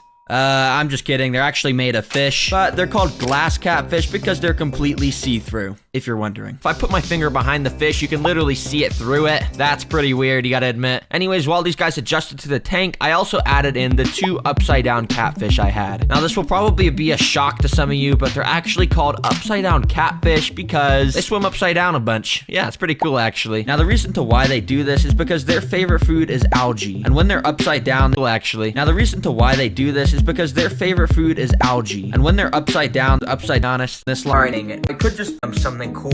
Turkey heart solve into a vent and picked it up off the floor and slowly started to chew it up and swallow it. But after they swallowed it, I couldn't see the food in their body anywhere. And apparently that's because their stomach is actually right here. Yeah, I don't know why they're in their body, and he started to chew it up and swallow it. But after they swallowed it, I couldn't see the food in their body anywhere. And apparently that's because their stomach is actually right here. Yeah, I don't know why they have the stomach so close to their mouth. Like, what if they sneeze too hard? The stomach might just like fall out or something. Well, now that the cat to their mouth, because their stomach is actually right here. Yeah, I don't see the food in their body anywhere. And apparently that's because their stomach is actually right here. Yeah, I don't know why they have the stomach so close to their mouth. Like, what if they sneeze too hard? The stomach might just like fall out or something. Well, now that the catfish have been fed, it's time for weird fish number 5, which is easily one of my favorites. Catfish have been fed, it's time for weird fish number 5, which is easily one of my favorites. The 5th weird fish is in this container. Yeah, I know it looks like there's nothing in here, but that's because this thing is called an Amazon leaf fish. It literally almost never moves, and in fact, the only way you can tell it's a fish is its super tiny fins and its eyes. But don't let this thing fool you, it's actually a fierce predator predator that will eat anything. But to show you that, we gotta get its home built. For the tank, I wanted to make it look like the bottom of an Amazon rainforest river or lake or something. Now, I didn't really know how to do that, to be honest, but I just stacked up a bunch of pieces of wood so it looked like tree roots. And after filling it up with some water, you can tell it had this orange hue to it, and that's because I let the tannins from the wood soak into the water because it's super healthy for this fish. So I scooped him up into his brand new home, and immediately he went into hiding. Let's play a little game. You have 5 seconds to find the fish in the tank. Let's go. He's somewhere in here, Cam. Seconds to find the fish in the tank. Let's go. He's somewhere in here camouflaged. And did you get it? He's right here. Yeah, basically in here camouflage. See, especially when he's in the most fish cannon-filled water. Anyways, one of the coolest things about this fish is how it swims. You see, while most fish swim by flapping their back fin around about this fish is how it swims, especially when he's in the cloudy tannin-filled water. Anyways, one of the coolest things about this fish is how it swims. You see, while most dead leaf. So using the super tiny fins back and forth, this guy needs to look like a drifting dead leaf. So using the super back fin around back and forth, this guy needs to look like a drifting dead leaf. So using the super tiny fins, it flaps those barely enough to propel his body around the water. And yeah, it blends in pretty well. Now in the wild, these guys mostly eat live fish, but I'd feel bad feeding him a live fish, so instead I've got another idea for a pet live prey to feed it. Basically, I got this little toy that apparently lets you hatch your own pet shrimp from eggs, and I'm gonna feed them to the leaf, of course. Alright, everything's set up. Come back. In there is actually a bunch of good signs. I just sprayed just a little ball of that to suck them fish and waited for him to ambush them or something like that. But I'm gonna be honest, he didn't really react to them at all, and he didn't eat any of them. But of course he has to eat, so instead I got out a pack of, and it didn't take long until he started to suck them up one by one. Looks like he's enjoying it, and it didn't take long until he started to suck them up one by one. Looks like he's enjoying it. Anyways, this guy's long until he started to suck them up one by one. Looks next to him, and it didn't take long until he started to suck them up. He would eat. I dropped them in right next to him, pack of frozen shrimp, which are a lot bigger, and surely he would eat. I dropped them in right next to him, and it didn't take long until he started to suck them up one by one. Looks like he's enjoying it. Anyways, this guy's gonna be a great pet, but there is still 2 more extremely weird fish species, with the last one, of course, being the walking fish. It's very cool. But for now, fish species number 6 is in this container. Yes, this is literally the fish. It is the smallest fish available to buy on the entire internet. It's called a chili rasbora, and no, this is not a baby or anything. It is literally a fully grown adult. I don't even know if it'll be able to eat those tiny little pellets since it's so small, but I guess we'll see. Anyways, for its tank, I bought something to match its size, the smallest one I could find on Amazon. Oh yes, this is super cool and super big. As you can see, it's about the size of my hand. Okay, it's not big, but for some reason it looks like a Lego block. I don't know why, and it also came with this bag of supplies like rocks and some super bad decorations. So yeah, get this trash out of here. For the build, it was pretty simple. Just some sand, rocks, and little twigs. And after filling it up with water very carefully, it was ready.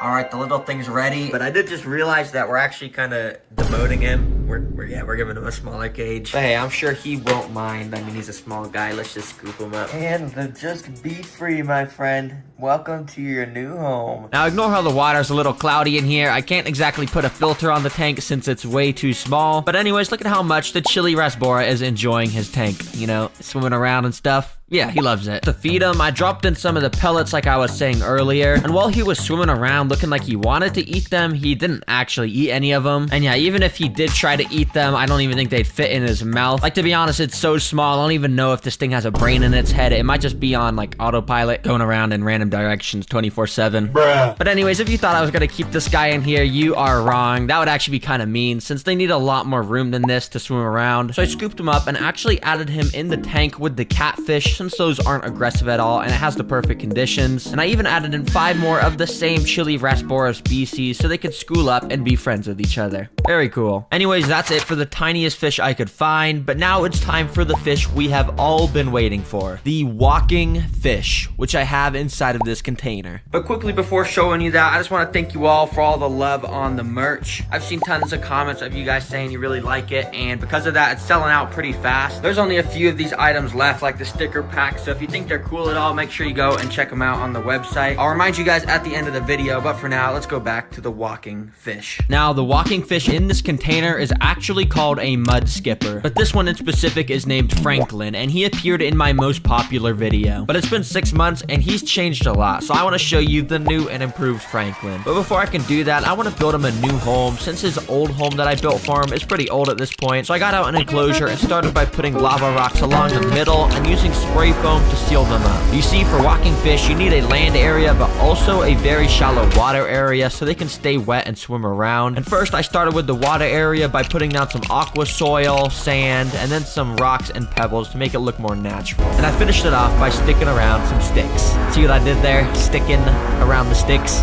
Yeah. Anyways, for the land area, I used some coconut fiber for the base and covered it in a different type of dirt, which will have a more mud-like consistency once water is added. I finished it by putting some sticks around and a little bit of moss. Simple, but good. The final step was to add in water to the right side and then also a bunch of water to the dirt to make it muddy. Alright, you can see after we added the water, this basically turned into like mud, which is perfect for the mudskipper, of course. But the problem with this is it's super moist and mold can actually grow here super easily. So to fix that, I've got this pack of springtails, which are basically they're little bugs and they eat mold and stop mold from growing. So yeah, I'm just gonna put them in there like that. Nice. Just like that, the enclosure was finished and ready for Franklin to be added. Welcome to your new home, buddy. Oh my gosh, he's so cute. Now, if you didn't see the previous video about the walking fish, basically, they can swim around like a normal fish as expected, but in reality, they actually spend most of their time out of the water. And as you can see here, he is an absolute expert at that. As long as their skin is wet, they can breathe just fine outside the water, just like a frog or something. Now, if you guys saw the last video about the walking fish, Franklin is actually deathly as scared of crickets, but it's been about 6 months since then, and well, I got some good news, guys. He kind of likes to eat crickets now, and I'm about to show you exactly what it's like. It's actually pretty cool to watch. So I dropped some inside, and they immediately started to walk along the bank of the water area. Not a great idea, considering Franklin was watching their every move. But even after some of the crickets got extremely close to Franklin, he kind of just ignored them. He wasn't scared of them or anything, but he just wasn't eating them. So the crickets got off lucky today, because I guess Franklin just wasn't hungry. So if you want to know what it looks like when he eats crickets, just imagine a cricket and then imagine Franklin eating it. Yeah, basically that's it. But anyways, Franklin is easily the coolest weird fish in this video, because fish, they're not supposed to be able to walk on land. That's just weird. Before you guys leave, make sure you check out the merch, guys. As I said, this is selling out pretty fast.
Déni progresse.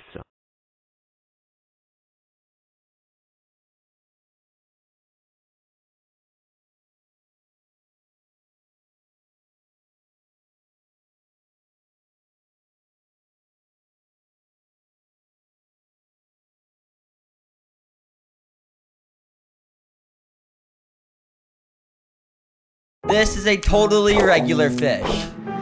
This is a totally regular fish. Just kidding, it can literally... This is a totally regular fish. Just kidding, it can literally walk on land. Yeah, I just figured out that there's this species of fish that has evolved over millions of years to be able to survive out of the water. It's called a mudskipper, and I want to keep it as a years to be able to survive out of the water. It's called a mudskipper. Evolved over millions of years to be able to survive out of a person would... these things. What even is this? To this sketchy website and getting one for only $24. Why is it so cheap? This has got to be a scam. Is this thing even gonna be able to walk? I don't even have a choice. Let me just buy this thing. Okay, well, it's gonna be here in 7 days, so I guess I just gotta wait for then. With 1 week until the walking fish got delivered, I needed to create a home for it with both a section for water and land. So to do that, I just went out and bought, one second. This. It's a 40-gallon terrarium, and I'm gonna fill it up with this. I'm just kidding, there's more. A lot more. So yeah, basically a lot of stuff, because I want to make this big dream home for my mudskipper that will have tons of awesome stuff, including a $24 mudskipper will actually be able to jump out of the water. Alright, anyways, to build this tank, we can pretty much get rid of all of this stuff. And that's because all we need right now are these. Although it may not look like it, inside of each of these packages is rocks. Just for some reason, they've all been individually wrapped. I don't know who did that, but I guess I gotta unwrap all these now. 20 minutes later. Alright, there we go. Basically, I'm gonna use these rocks to lay out the foundation of the enclosure to separate the land and water areas. So I laid some of the rocks out, but then I eventually ran into a problem. Okay, I've just run out of small rocks while building, and the only rocks I have left are way too big. So you know what time it is. You know what time it is.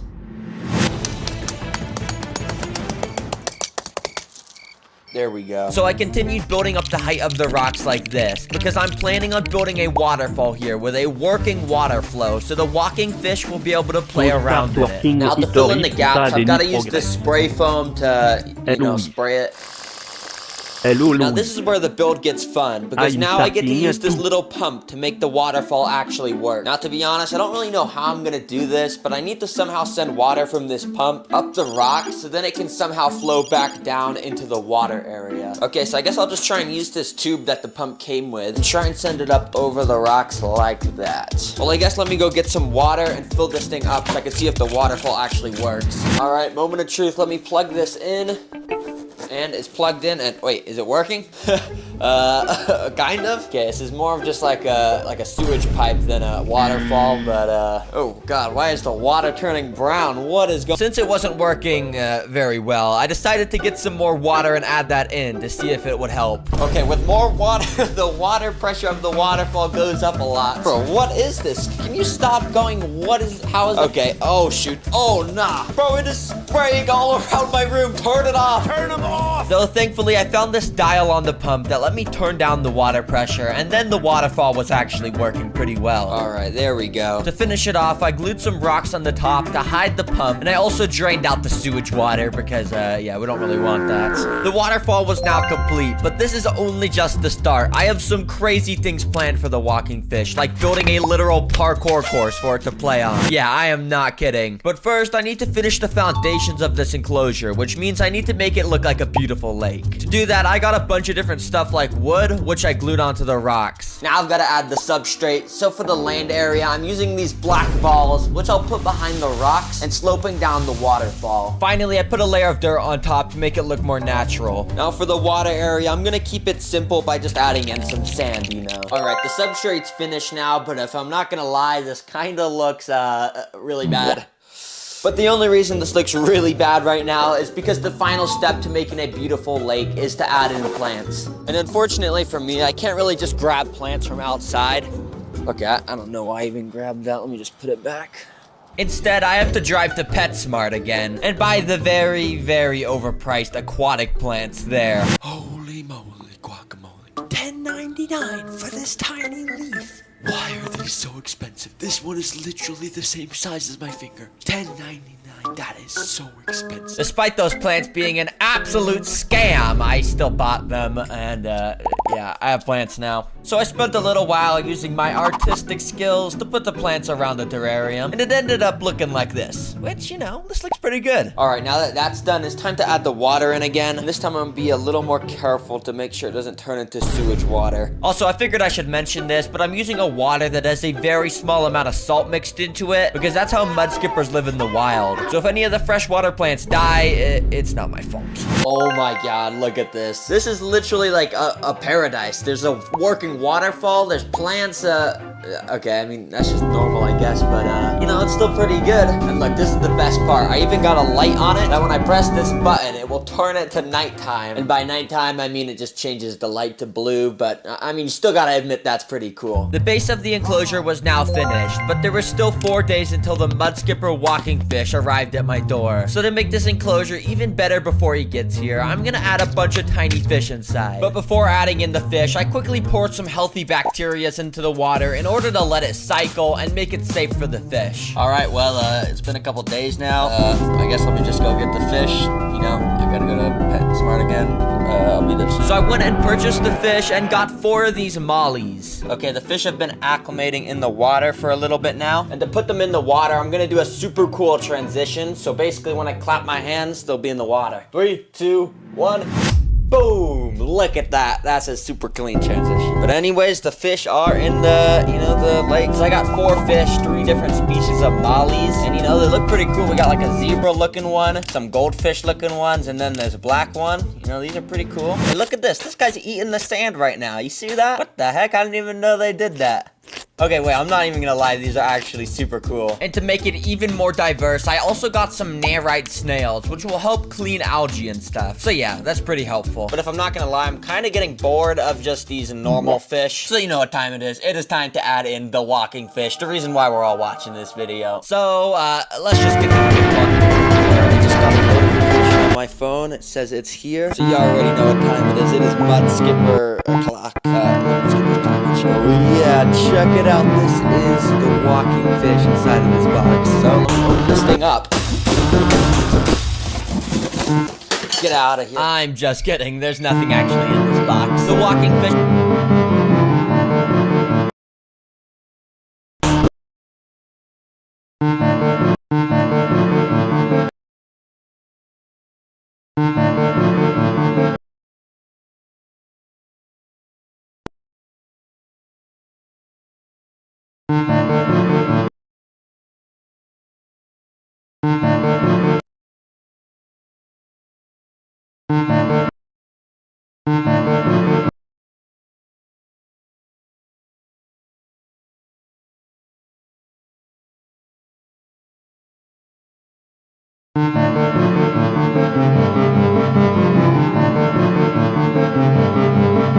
actually been acclimating in the water for a while, so I can already around his new water area. Even started to play. Gana una experiencia galáctica todo incluido.